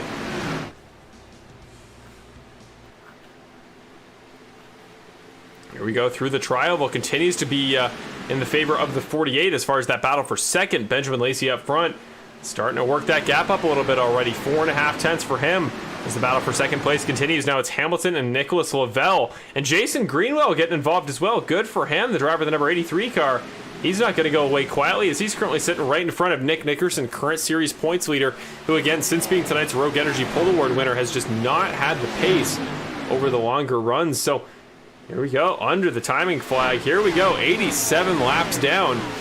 We're going to 125, so not much further for these guys. Could be about 20 laps if we go green to the end, but, sorry, 20 minutes, I should say, if we go green to the end here. But right there on the bottom is Greenwell trying to hold off Nickerson. But the advantage might go to the outside line, as it has many times tonight. I think Greenwell was feeling confident that Nick would maybe try to use that momentum he has right now to go underneath him. Was not the case. May give up the spot to your series points leader. Back to that battle for second. You saw on board there for a moment with Alec Daffin, who, well, the number 7 car not quite as close to him as he was there on that first lap of this stint. And here comes Brett Guzik. He could be looking at the back bumper of a different car by the end of turn number 2, but doesn't look like that will be the case. The 48 car is going to clear, so Daffin continues to hold on to second. Just seems to be a tough guy to pass tonight, does Alec Daffin. Nobody able to get by him. Not Lacy, not Guzik, and if those two guys can't do it, I don't think too many guys probably could. But Jackson and Lavelle continue to battle here as we come back to the tri-oval. So 2 battles here for 2 different spots in the top 5 forming up. And then off in 6th, kind of in his own little spot, is Christopher Hamilton. There we go. Comfortable slide job maneuver there by Brett Guzik. As we saw there, the 48 car just kind of under-rotated there on the entry to the corner. Just looked a little bit tight, though he did get a good run. I think he might clear him back past on the inside. He does. Alec Daffin, great little piece of driving there for him, though. The 04 car, though, isn't going to let him get away with that comfortably. The 04 car going to try to get the momentum himself, but no, slide job. Slides back up in front of him, does Daffin. Throws a big block there. So these guys are not just hanging around here on lap number 91. They are ready to fight, and they want a podium spot, because tonight has not been an easy race, and Atlanta definitely a technical track, one that you can absolutely put on your resume if you can score a podium at. Again, that 4th, 5th, and 6th place battle between Jackson, Lavelle, and Hamilton, who's kind of gotten involved here in the aftermath. And Christopher Hamilton, a guy we talked about a fair bit this season. Remember how quick he was earlier this year at COTA, but he's had a fair few couple of podiums. He had one earlier this season. Sorry, I should say top 5s. But podiums, though, he did have one earlier this year. Could tonight be the night for number 2? He's in conversation for the top 4. And I think depending on the way this Daffin-Guzik battle works out, these guys could kind of hold each other up, potentially leave an opening for somebody in that next pack to try to track him down. Other than that, we're mostly single file through the rest of the field, though Tony Hilperns did take a peek there at Ricky Hart Jr. Those 2 guys, the 1 and the 92, 2 guys I'm surprised are this far back here, actually, at this point in the stint. Would have thought they would have moved their way through the field a little bit quicker, as they're sitting right in front of Brett Grunwald as far as position goes, but right in front of Connor Gibson on track, who is a lap down at this current point in time. But again, it's Lavelle and Hamilton going side by side. The 37 car, again, can use the momentum of the top side to his advantage. But a bit of a wiggle there from Christopher Hamilton, too, just trying to settle back into the groove. And that could often be easier said than done. So the Tempe, Arizona native going to have to get it worked out here as we come towards 30 laps to go here in tonight's race at Atlanta. Now on board there for the 15 car, you see running, just kind of peeking inside, outside, not following the 37 all the way throughout the course of the tri-oval, but staying there about as long as he can, trying to build up the slipstream, and then the idea is to let it rip through turns number 1 and 2. Didn't that time by, but could get the opportunity here into 3. And here he comes, the 15 car on the inside line through turn number 3. Can he get him in the run off into 4? The 15 down the inside of the 37. Making progress up to the front left quarter panel, but don't know if that'll give him a shot to clear. It's darn close. It's very close. I think the 15 car should get him here. Should be able to slide up in front into turn number 1 from the inside the line, though it is going to be a tight squeeze here for him. Just an update there. Brett Guzik did get by Alec Daffin, who's now really starting to drop back. The 48 car now almost under the clutches of 2 weeks ago's winner, the most recent Bandit Racing League race winner at Kansas, Brandon Jackson, running that new Codemasters number 99 livery. So could be the opening that Brandon Jackson's been waiting for to get back into the podium. And seeing the pace that Benjamin Lacy has right now, I think he and Guzik kind of going to be the guys to watch if this thing goes green to the end. But Jackson's in the conversation. He's fairly close, and I would not be surprised if we saw Jackson pull this one out here towards the end, just as he did last week at Kansas, because darn, he was not the favorite by any means to win that race early on, and just towards the end he picked his opportunities and got it done. So now officially 30 laps to go. That's about 16 minutes there if we go green to the end at this point. So not a ton of time for these guys. You're going to want to take your opportunities where you can get them. But again, tonight, as we saw with Daffin holding off a bunch of guys there, sometimes getting your opportunities is easier said than done. So again, right on the back bumper is Jackson, but now until he can find that opening on the bottom that he can make stick, where he can get a good enough run to slide up in front of the 48, it looks like 4th is going to be all he's got for now. Back here to Benny Hogan, who watches Joshua McQuiggan battle Jason Greenwell there. Those guys are in 7th and 8th respectively. Jason Greenwell again in the 83 car, fellow playoff member currently alongside Joshua McQuiggan. So both guys who you got to think, as far as racking up points, doing all they have to do tonight. You know, there's 11 spots in the playoffs, so you got to think, if you just use very basic kind of math and common sense there, you'd think being in the top 11 would be a pretty good points haul. And right now, both those guys are only solidifying their cases to make the playoffs this season. But in the background, kind of a guy flying under the radar so far this season, but does have a pretty good chunk of points, is Benny Hogan there, now driving the number 11 car after Bill Harkins dropped it a couple races back. And Hogan's doing a pretty good job there just to keep with these guys. He's watching this little side-by-side tussle here, maybe waiting for his opportunity, almost making a little bit of contact there as the 83 car of Greenwell on the outside line, trying to side draft there, trying to get nice and close on the entry to 1, but it is going to go in favor of the 29 car. So Benny Hogan there sitting in the catbird seat. He's waiting. He's available if an opportunity comes up. But right now, it continues to be in favor of the 2 guys ahead of him, as Haggy getting a little bit loose there off of 3-2 guys into the wall. Ferrara and Harkins both got loose watching Haggy, and they both hit the outside concrete there off the exit of 2.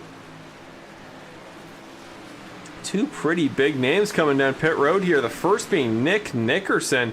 Again, the night just has not gone the way he was probably hoping or expecting, but as he pits with 25 to go, maybe a pretty good lap to do so here, because I know it's early. I know he's going to have to run more laps with higher fuel load, but he is going to be on fresh tires right off the bat, and he's going to get more laps to really use them and really take advantage of that fresh rubber and guys who pit later. So could be the start of that final pit stop rush to the finish, because Nick can officially make it on fuel, regardless of whether we have cautions or not. Here we go, side by side goes Hamilton, or sorry, not Hamilton, Jackson and Daffin. So Brandon Jackson, they're trying everything. He's the furthest he's been so far. They are perfectly alongside one another down the backstretch chute into turn number 3. Is this the opportunity for the 99? No dice as of yet, and he's gonna get cleared by the 48. What a defensive masterclass it's been so far for Daffin. Just an incredible piece of track positioning lap after lap. He just knows where to put that 48 car to extract every bit of defensive potential out of it. And once again, he does it, continuing to hold off Brandon Jackson. That 99 car got to be getting frustrated as the stint goes along.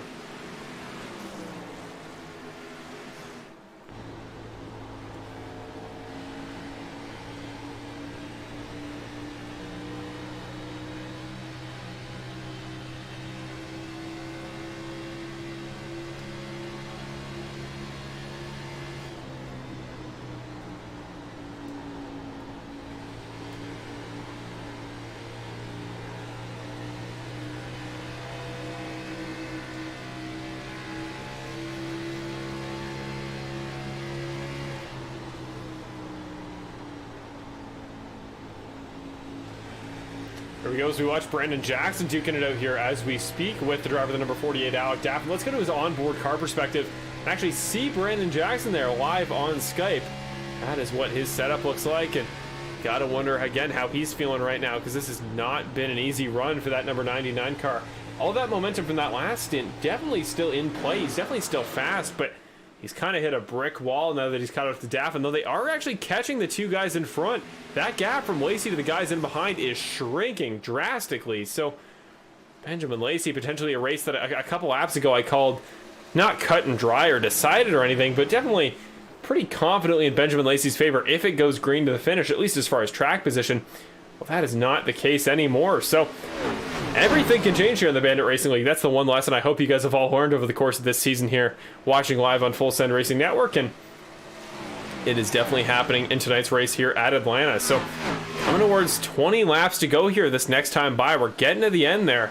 And again, a guy's got to make one more pit stop. So when do you want to do it? Do you want to pit early, take more tires, use that fresh rubber to your advantage?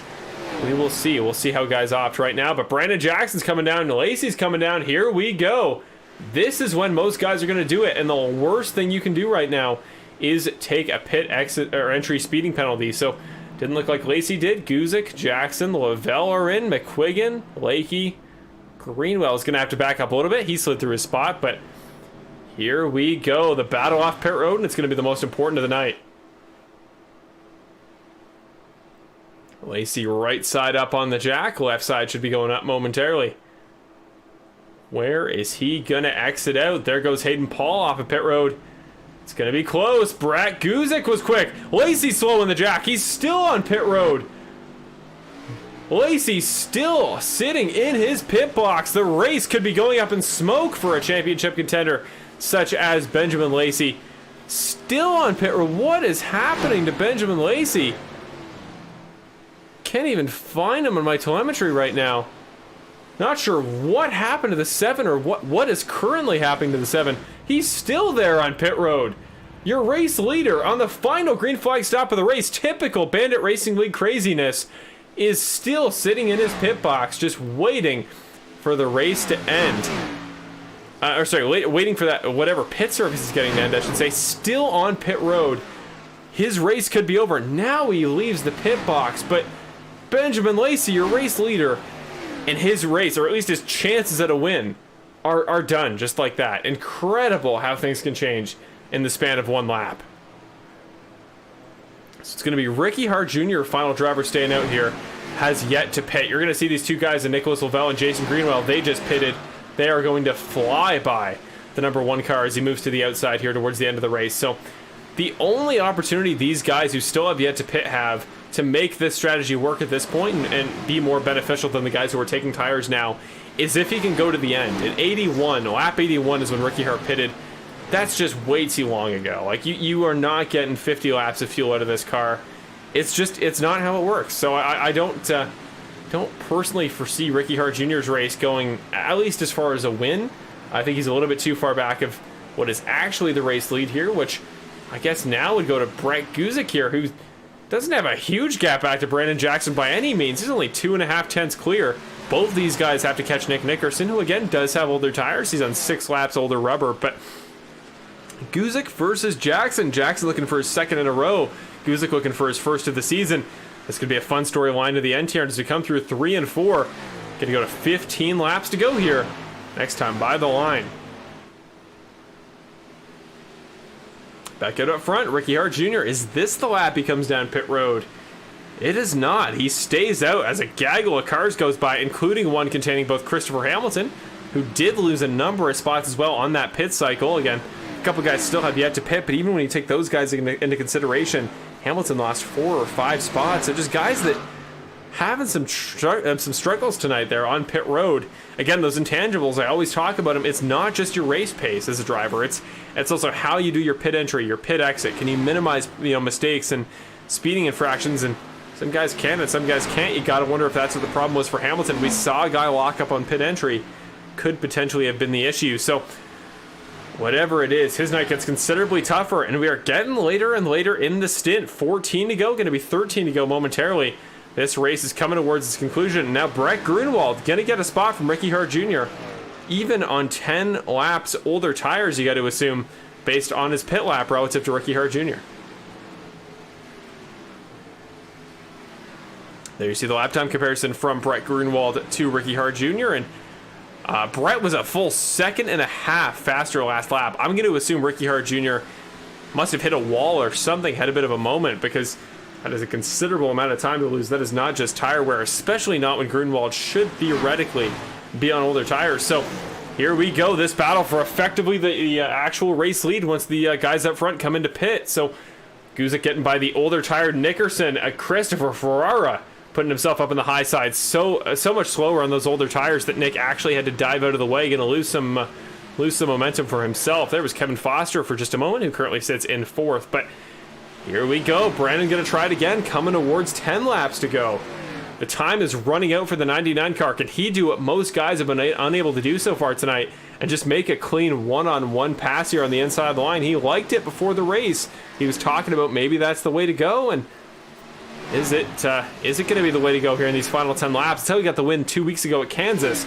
Back at the intermediates, could be a deja vu situation, but we will not know until the race is over. 12 laps to go now between your top 10. Currently sitting on the lead lap, and Curtis Yancey comes down pit road, the 51 car for his final service of the day. Same with Brett Grunewald, same with Connor Gibson. So that will put Ricky Hart Jr. in possession of the lead, and he's got to be coming towards the end of his cycle as well. Should be a lap 118, lap 119, the furthest he can make it on fuel and tires. So he stays out and stays in the top 3. Kevin Foster currently sitting in 2nd. And again, I don't think another guy that definitely can't make it to the end. He pitted on the same lap Ricky Hart Jr. did, that being 81 again, 38 lap pit cycle. He's just not going to make it to 125, but he may still come out in a pretty favorable spot. Although I would say you probably want to pit sooner rather than later. Take those fresh tires. I think even if you pit now and we get some overtime situations or we get some green white checkers, I think you're still so much better off on tires that I don't think there's a significant downside. Here we go, 10 laps to go. This is your battle for the lead. Let's ride on board here with Brandon Jackson here as we wait for Ricky Hart and Kevin Foster to continue to come down pit road. Continue to wait for them to come down pit road, as the two veterans going to opt to stay out as long as they possibly can.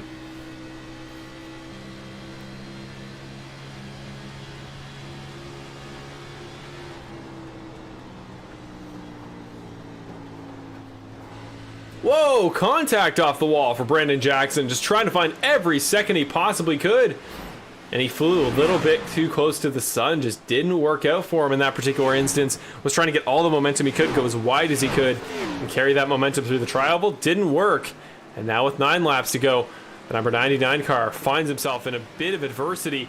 And there goes, up front, there goes Guzik starting to chug away. There's a full second already as that gap starts to open up. So Brandon Jackson not looking particularly pleased there and up on the Skype cam, but and Brandon is a guy that I think is underrated as far as his skills go in adapting to situations of adversity. So don't be surprised to see that 99 car continue to work his way forward and back up to your effective race leader here on this strategy, Mr. Brett Guzik.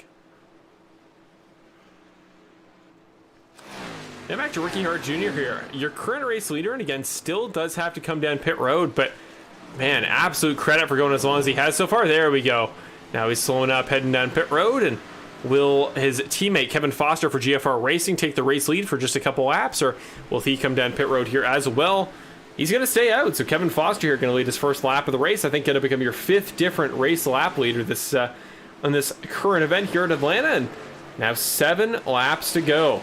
Is it going to be Brett Guzik now at this point? I mean, that gap is there. He might actually catch Kevin Foster on track with how much faster those new tires are. So now if you're Brett, you're just praying for a green to the end. 6 more laps here as we come to the start-finish line. This is looking like a pretty typical Brett Guzik sort of race. He's also won at Atlanta before. He's a guy that knows how to, again, strategize, make those tire wear tracks work, and think about the long game. That's why he was a champion last year. It's why he could very well be a champion this year. But it's just a very Brett Guzik sort of race. Very fitting, not a lot of cautions. He's won caution-filled races before. Remember, he won a race in the dirt, I think, last season. Was that Knoxville or Eldora? I don't remember, but he's definitely won in some weird venues. But Atlanta just seems like a Brett Guzik sort of track. So as we come to 5 laps to go, could be a win at a very, very understandable venue here for the number 04 to get his first win of season number 10. But again, don't want to jinx him, so we will look elsewhere throughout the field. Joshua McQuiggan trying to get a couple more spots here as the race comes to its conclusion here on Nicholas Lavelle, currently sitting in the number 37 car in the 6th position, I should say. So Lavelle and McQuiggan going back and forth here, and they are really the only battle in the top probably 10 that is any closer than this battle now between Alec Daffin and Kevin Foster. I thought it was just going to be simply a case of Alec Daffin on fresh tires shooting right by Kevin Foster, but Kevin put up a fight there for a moment. More power to him. You got to think the only multiple-time Bandit Racing League Series champion, you got to think he's not the type to go down without a fight. Now 4 laps to go here. Brett Guzik up front. Got by his final lap car in that little packet. It's Curtis Yancey, actually, qualified second. Has not had the race to back it up. Was put a lap down earlier on based on, I think, the way one of those yellows fell. Now he's just sitting there all by his lonesome in 17th position. Not going to be the finish he was looking for tonight here, but he's got a long season ahead of him. He's still top, I think, 2 in points. Probably going to come out of it at worst towards the back end of the top 5, but whatever it is, it's been a great season for Curtis. I've been really happy to see the way he's progressed as a driver. A lot more patient, a lot more calm, and I think those are skills that are going to pay off for him as the season goes on. Really, the only fun battle here in the top 5 towards the end of this race as we come to 2 laps to go this time is going to be not this battle between 2 very familiar longtime rivals, but between the 99 and the 48 car. Here comes Alec Daffin. Actually makes the 51 car a little bit loose, but he does save it. I believe he does. So Curtis Yancey not going to go around again. The last thing Brett Guzik wants right now is a caution. And down pit road comes Kevin Foster. He got close, almost made it to the end, but you knew from that lap he pitted on he was going to have to make one more appearance in his pit box. 2 laps to go. It's going to be white flag next time by. And this is going to be the battle for the final 2 podium spots. Who will be second? Who will be third? Find out momentarily here as Daffin and Jackson get a battle through turns number 3 and 4. But across the line, white flag presented by Apex Sim Racing. 1 more to go. Can Brett Guzik bring it across the line one more time? He's got a full second to his name ahead of Alec Daffin. What a drive it's been. A very typical sort of Brett Guzik performance. Waited for guys around him to make mistakes. We saw it from Benjamin Lacy. That gave him the track position as Alec Daffin gets by Jackson and will start to comfortably drive away from the driver, the number 99. But off of turn number 3 and 4, he's your defending champion. He won it in Season 9 of the Trucks. He comes back to Xfinity, and it may have taken 8 races, but now in the 9th, Brett Guzik will win the Jimmy's Classic RC 125. At Atlanta, win number 1 on the season, becomes your 5th different race winner of the Bandit Racing League Season 10 campaign, and just like that, we have a new winner in this season. The 04 car takes the win here at Atlanta.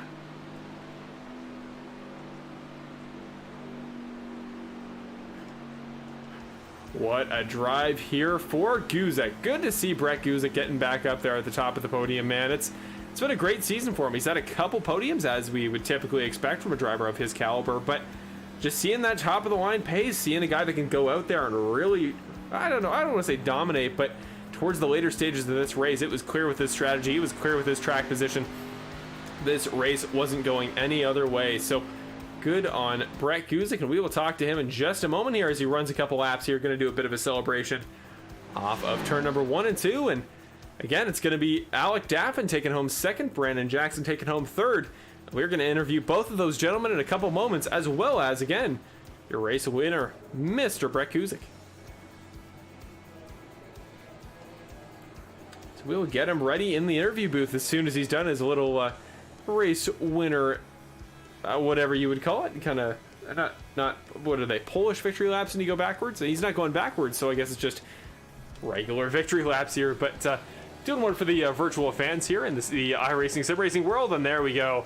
A slick little burnout there by Brett, and we will get him all set here for the interview booth as soon as he's done doing his thing. We'll bring him in, and he might actually be done right now as the car resets back to pit road.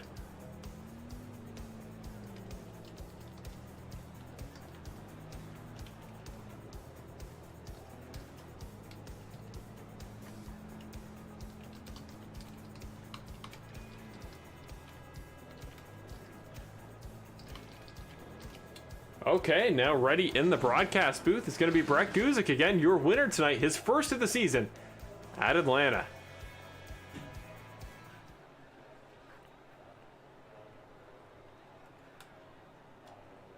Howdy, Brett. Is Marshall up in the broadcast booth? You got a copy? Yeah, I've got you, Marshall. Good to see you, Brett. Congratulations, man. Win number 1 of season 10. And I was just saying in the last couple laps, it was a very typical Brett Guzik sort of race. We go to a track where strategy is key, tire conservation is key, and towards the end, once Benjamin had that issue in the pits, you just sailed away. What worked for you tonight, and what was it like seeing Ben have that issue on pit road there? I think a lot of it is just the strategy playing out and being able to do what you want to do on your pit strategy rather than having something happen like a caution or something silly that'll kind of mix everything up. And that's kind of what played out. We only had, what, 1 or 2 yellows, I think. And I usually do well on those races that you can kind of conserve tires, just kind of run a pace and ease your way up the field. And as long as I was within maybe a second of the leader, going into the last pit stop, I felt like I had a shot. Now, a lot of guys seem to be having trouble there keeping it off the outside wall. We knew that the outside line was going to be favorable tonight, but certain guys were trying to make the bottom line work. Do you feel like this was a racetrack that kind of had a single groove? Was your plan as far as lap by lap lines pretty simple, or do you think there was some room for some dynamic kind of positioning there on track? I went into it kind of wanting to run the bottom a bit. The track temp really heated up quite a bit, and it kind of played into the top line working out really well as far as holding momentum and everything.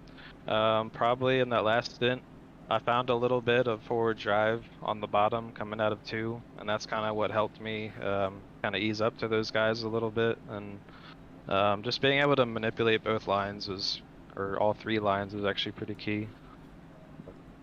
And then as far as defensively, you towards the end there had to do some holding off of a couple guys. We saw you were defending Benjamin at one point. Alec was defending quite a bit from Brandon. You were defending from Brandon.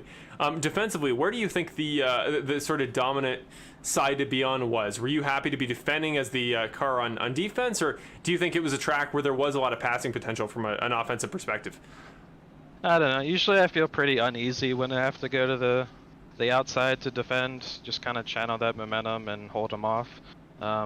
It's not what I want to do, but I feel like it's what I'm relatively good at, is just being able to run next to somebody on the outside and, keep them there and not let them get an edge on me, and, just wear them out a little bit and then, start moving forward a little bit. And that's ultimately what happened to you. And I gotta ask big picture, Brett, because this is the first time we've seen you back in victory lane since the championship in season number 9. Since the last time you were here at Atlanta in the Bandit Racing League back in the trucks last year, how do you think you've changed since those older wins from season 9? Like, this is the first win of the season, but you've run the consistently all the way through. You're still racking up points. So do you feel like you as a driver have changed since the championship from when we saw you last time here at Atlanta?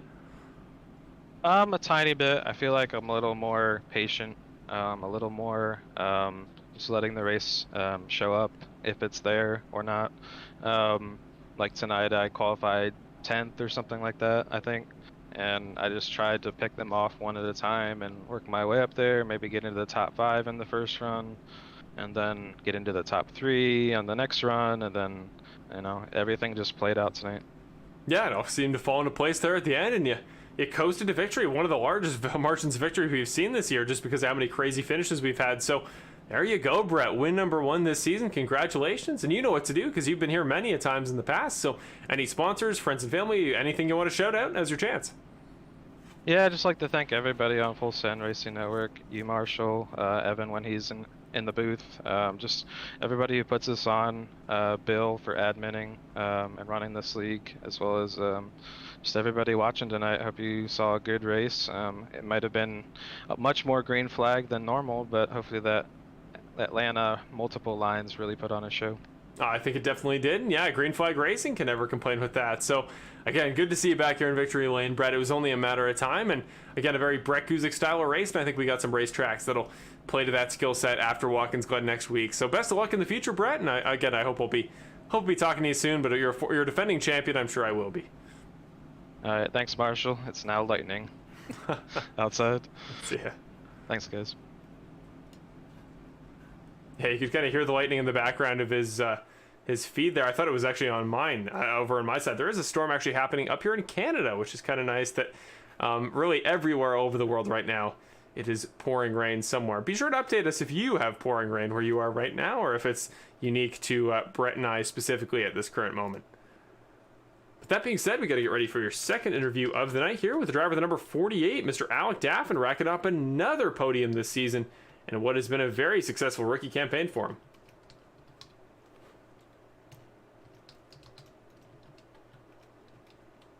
There we go. Should be ready to go here for your second driver of the night here in the broadcast booth here on Full Send Racing Network, Mr. Alec Daffin, and we'll put up your final results ticker up top, presented by Perfect Shine Auto Spa, and that will give you all of your final results there to see where your favorite driver finished in tonight's race. But with that, let's get Mr. Alec Daffin in the booth. Hey, Alec, Marshall up in the broadcast booth. You got a copy? I got you. How is it going, Alec? What a good run from you from start to finish. You were giving us plenty to talk about there, plenty of exciting moments because you were an absolute defensive force tonight. You just seemed like a guy nobody could get by. You were using that high line to your absolute advantage. What was the strategy there from your perspective as far as somebody trying to keep guys behind? Because that outside the line, getting that momentum, it seemed to be kind of your hidden weapon tonight. Yeah, it was pretty hard to pass now as far as it was like a year ago. But I don't know. I mean, I just feel like you want to save tires, but it's hard enough to pass to where it's better to just try to hold guys behind you. Like when I was laying and Lacy was behind me, I knew if I could just hold him off there, I could probably gap him a little bit. Because if I would let him go, I wouldn't have got back around him. And thankfully, I was able to start pulling him a little bit late on that run. So yeah, just try to just not make a mistake and just keep guys behind you. Well, you joined the Bandit Racing League this year as a rookie in your very first season, and one thing we haven't seen too many times this year is a race that ran quite as green as today's did, only 2 cautions from start to finish. So how did that kind of change what you're used to from this perspective? What's it like from a driver's perspective when you get a long green flag stint like that at the beginning? Like, how does it change your strategy going forward? It certainly makes the pit strategy easier, because we had 3 sets of tires and 3 pit stops. Because if we got like a late race caution, things have gotten interesting. If anybody gambled, saved a set of tires. It just makes it to where you can be a little more patient, I guess, because obviously track position means more, but at the same time, if you keep getting cautions, short run speed matters more. So long green flag run, the guys that save tires usually benefit. So it just makes it a little easier, I think, a little simpler. Well, Alec, you rack up another podium this season. It's been a great year for the 48 car. You, I believe, are comfortably into the top 11 there in points, potentially the battle for a championship at the season-ending playoffs. So what do you think has been kind of the story of your season so far? You have that win at Auto Club, a bunch of podiums. We're getting at about the halfway point. So looking back retrospectively, what do you think you want to work on in that 48 car? What do you think you can do to improve your spot one up tonight going forward? And then as far as the rest of the season going for a championship, what do you think the 48 car can improve on? What do you think you've done well in your rookie year? What I've done well is definitely being consistent. I mean, I haven't been super flashy, but I've been up there every race, getting good finishes. I think what I need to work on is mainly just minimizing the small mistakes. I haven't made any big mistakes really, but like tonight, I feel like I had the 1 pit stop on a caution, that restart. I spun the tires and overshot my pit box before that. If it wasn't for those 2 mistakes, I could have maybe won the race. I mean, Brett would have been tough to beat, but maybe I had a chance to win the race. So, but I mean, we still got second, so just the small mistakes. I can just minimize that. Can definitely help me a lot. Yeah, I think that's definitely a spot of issue for a lot of guys, including potentially myself every time I run these cars. So just being consistent and trying to minimize those little hiccups is something that separates the best from the rest. But I think you're definitely getting up there towards best here as the season comes on. It's very clear that you are one of the elite drivers here in the Bandit Racing League. So it's a pleasure to have you back, and it's a pleasure to talk to you so often these days. But You've probably already figured out the lay of the land. You know how these interviews go. So if you got any friends or family you want to shout out, any sponsors to mention, anything like that, now's your time. Yeah, thanks to Shaw Racing Products, Shaw Racing, Cameron Pierre is my team owner, for giving me a chance. Thank you guys at Full Send for doing the broadcast. Bill for putting on the league, all of our admins. My Twitch viewers at 4Lex Bowman, that's 4LEXBOWM8N. And yeah. Perfect. Thank you very much, Mr. Alec Daffin, second place finisher tonight, driver of the 48, and he is off to a good start this season in his rookie year, and I look forward to seeing what you do next week at Watkins. Thank you, Marshall. Catch you later. There you go. That'll round off your second interview of the night with second place finisher, Mr. Alec Daffin. Again, what a year it's been for the rookie. Feels like we're talking about that 48 car each and every week, but the guy we were talking about plenty last week is going to be your final interview of the night. That's going to be Mr. Brandon Jackson, a guy that we're always excited to talk to here on the Full Send Racing Network coverage of the Bandit Racing League. Let's find the guy. He's hiding down in a channel, super hard to reach. Classic Brandon. Let's bring him in the broadcast. Howdy, Brandon. How you doing tonight? Oh, God. Hi. Hello. So first of all, Brandon, you were talking to you pre-race. You said you were feeling decently well about Atlanta. You said the bottom line is going to be a good place to go. And then you start 23rd. Now, I got a little bit worried. I thought I was being punked. But no, you very clearly knew what you were doing tonight as the race went on. You just picked your way through. What were you kind of learning as the race went on? Or was that 99 car quick and you just started a little further back than you were hoping for? I feel like I was pretty quick. I did mess up qualifying pretty bad. Yeah, that was pretty bad. But the track was good, really slick, which is what I like. And going on just through the race, I know riding that bottom, kind of like how Kansas was, riding the bottom is going to save the tires a good little bit. And so you go up, after about 15 laps, you move up to the high side and you're going to start flying, which is what I was doing. Everything was going good, and then, we had that first caution with me and I forgot who it was. It just looks like a miscommunication between me and him. Other than that, I think the race pretty much went as good as it could for me. We had to fight back from mid-pack, which is not often, and just tried to be patient getting up through the field. It's a fun track. You got to be really patient. It's two ways of attacking this track. You either burn your tires off and run up on the high side, or you run the middle to low side and kind of save your stuff, but let the leaders kind of pull away from you. It's a very painful game here at Atlanta, and you got to pick your poison. And then that last 20 laps, man, it was hard to pass. I mean, Brett beat me off pit road. We were pretty much bumper to bumper leaving pit road, and by the time we were up to speed, it was basically impossible. Like I was trying to do everything I can to get around him, but he was running that middle to high side, and there was just nothing I could have done. It was just so painful. You're hanging the right rear out. You're getting as close to the wall as you can. You're trying to find something that works, and it just can't work. It was painful, man. It was painful. I tried. And apparently I found the line, and I hit the wall in 3 and 4, and that's all she wrote. But at the end of the day, hey, I put on the show. I was trying to pass him. If I stuck with him, I was gonna move him. If I had the chance with the last 2 laps, I was gonna move him. There's no doubt about it. Because that's just painful, running that tight and that hard, and just to come away with third place at the end. Oh well. See, Brandon, I just love that in a series that officially transitioned this year into a format where you got to have you don't no longer have to have wins to make it into the playoffs. You got to have just points. I like that you were a stern believer in the old methodology. You're just going for wins each and every week, and that is why they call you Action Jackson. But you're getting back in contention there for the playoffs. You're racking up points week after week. You're making your way back up there. I know it's been a perhaps tumultuous start to the season, some of those first couple weeks as far as overall points go, but it was kind of that way for the series in general. A lot of guys having trouble early on there, but now as you've started to get into groove, do you feel like any sort of sense of comfort?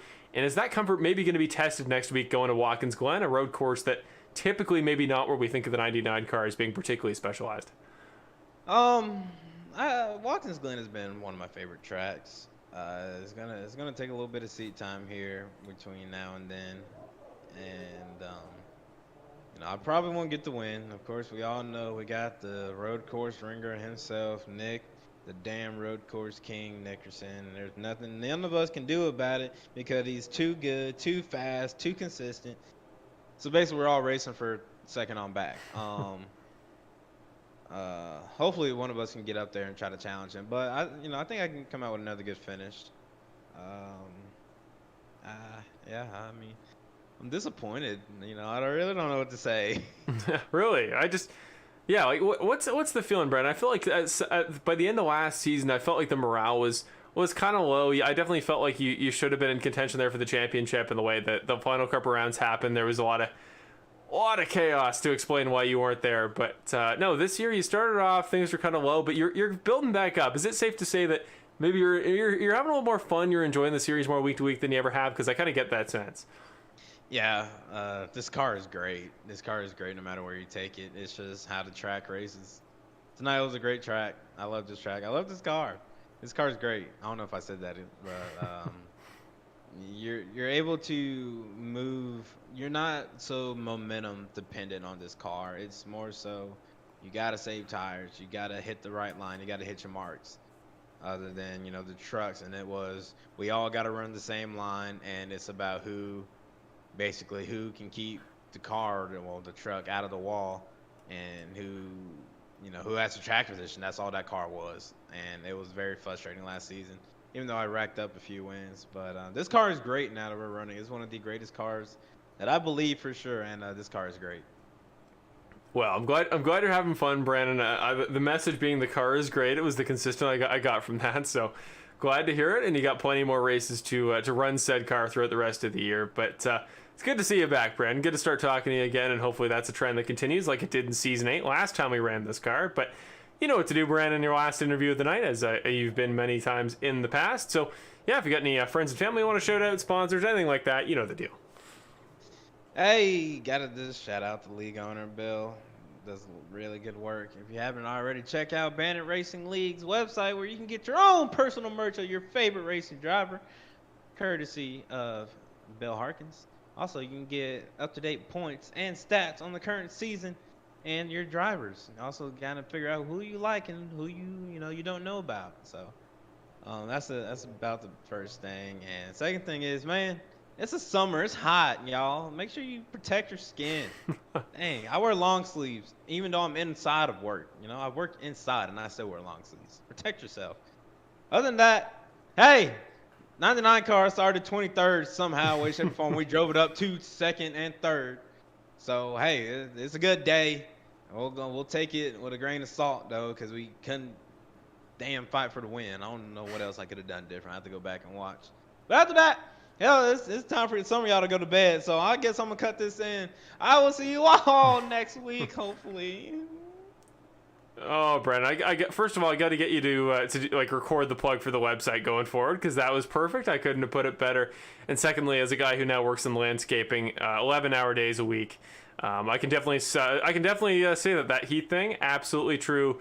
My skin is dying day after day. So, in honor of that, it is about time to wrap it up. But always a pleasure, Brandon. Always great to talk to you to end off the night. And yeah, we'll get everybody at home to bed. But you enjoy the rest of your week, my man. Don't burn up too much. Maybe consider short sleeve t-shirts. And we'll see you next week at Watkins. Laters. Brandon Jackson, always an absolute pleasure to have in the broadcast booth. And what can you say about that guy and everything he does? It was a winner 2 weeks ago. Tonight he will take home third here in the Jimmy's Classic RC 125, and that is why we want to once again shout out your sponsor for tonight's race one final time, Jimmy's Classic RC Company. They are your place to go for anything RC related, whether it be a top end Traxxas truck, you want to do some racing like you saw in that fun video you saw before, or you just want to get started, something a little bit smaller, any variety of RC related vehicle. That is your shop to go to. Thank you so much, Jimmy's Classic RC Company, for supporting the Bandit Racing League in tonight's race at Atlanta. And remember, their website is, as always, in the description, linked below. So go check them out and give them a shout and tell them the Bandit Racing League and Full Send Racing Network in turn sent you guys. With that, before we head off, I just want to talk one more time about your sponsors, and we'll keep the ticker moving up ahead. Again, presented by Perfect Shine Auto Spa, so you can see your final results. Remember, Brett Guzik, your race winner tonight here at Atlanta. But again, we want to thank your sponsors as always. iRacing the Sim, that allows us to put these broadcasts and these races in general on. Geezer Authentics, your place for all things Bandit Racing League merchandise. Again, thank you to Brandon Jackson for the lovely plug a moment ago. Apex Sim Racing, your place for some really awesome sim racing merchandise. I believe it's use code BANDIT for 5% off of your purchase. And again, the link is as always in the description for them. So if you want some new button boxes, wheels, premium pedals, anything like that, if you want to get started in sim racing, Apex Sim Racing is the store we recommend you go to do it. Perfect Shine Auto Spa, as always, a very important sponsor of our series. Their link is as always in the description. Thank you to Kevin Foster on behalf of Perfect Shine Auto Spa, your sponsor of many various aspects of the Bandit Racing League series. Without them, we wouldn't be able to put these broadcasts on. Finally, Full Send Racing Network, that is me. That is the channel you're watching this race on. Remember, tune in every Wednesday, except for the weeks off, as you'll see on the schedule in a moment when those are.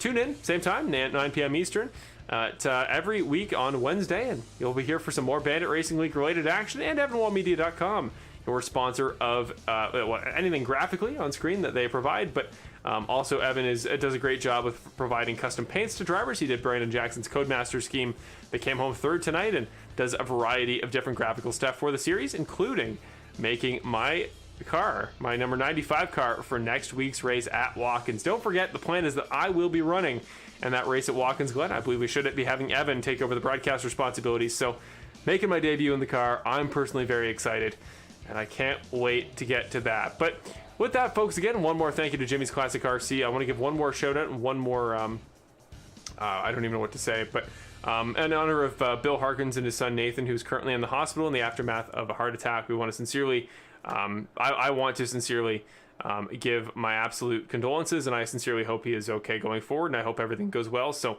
to Bill Harkins, his entire family, we want to absolutely give you guys a shout out, and you have the best wishes on behalf of myself, and I'm sure all of you guys watching at home. And with that, that'll about wrap us up. So we're going to head off for the night. But again, check out the Bandit Racing League website. Check out all the fun merch. Get ready for next week's race at Watkins. It is going to be an absolute blast. Here is your schedule going into the final couple races of June. So again, next week we're going to Watkins Glen, Bristol the week after that, and then the Michigan International Speedway at the end of June. There's the rest of your schedule as we head into the playoffs by the time we get to Texas. Well, for myself, Marshall Crocker Jr., as well as Evan Wall, as always, he's the guy that provides the graphics, and I'm sure he'll be back relatively soon, back in the commentary booth in a couple weeks. But on behalf of myself, him, Bill Harkins, who puts on the league, Christopher Ferrara, who helps us out with the Bandit social media, as well as the broadcast from time to time, we want to sincerely thank you all for watching. I thank you guys so much for tuning into this week's Jimmy's Classic RC 125 at Atlanta. Congratulations to your race winner, Brett Guzik. We'll see you back here next week, same time, same place, on the Bandit Racing League coverage from Full Send Racing Network for the Geezer Authentics Xfinity Series. We will see you all soon. Have a great week, everybody. We'll catch you at Watkins Glen.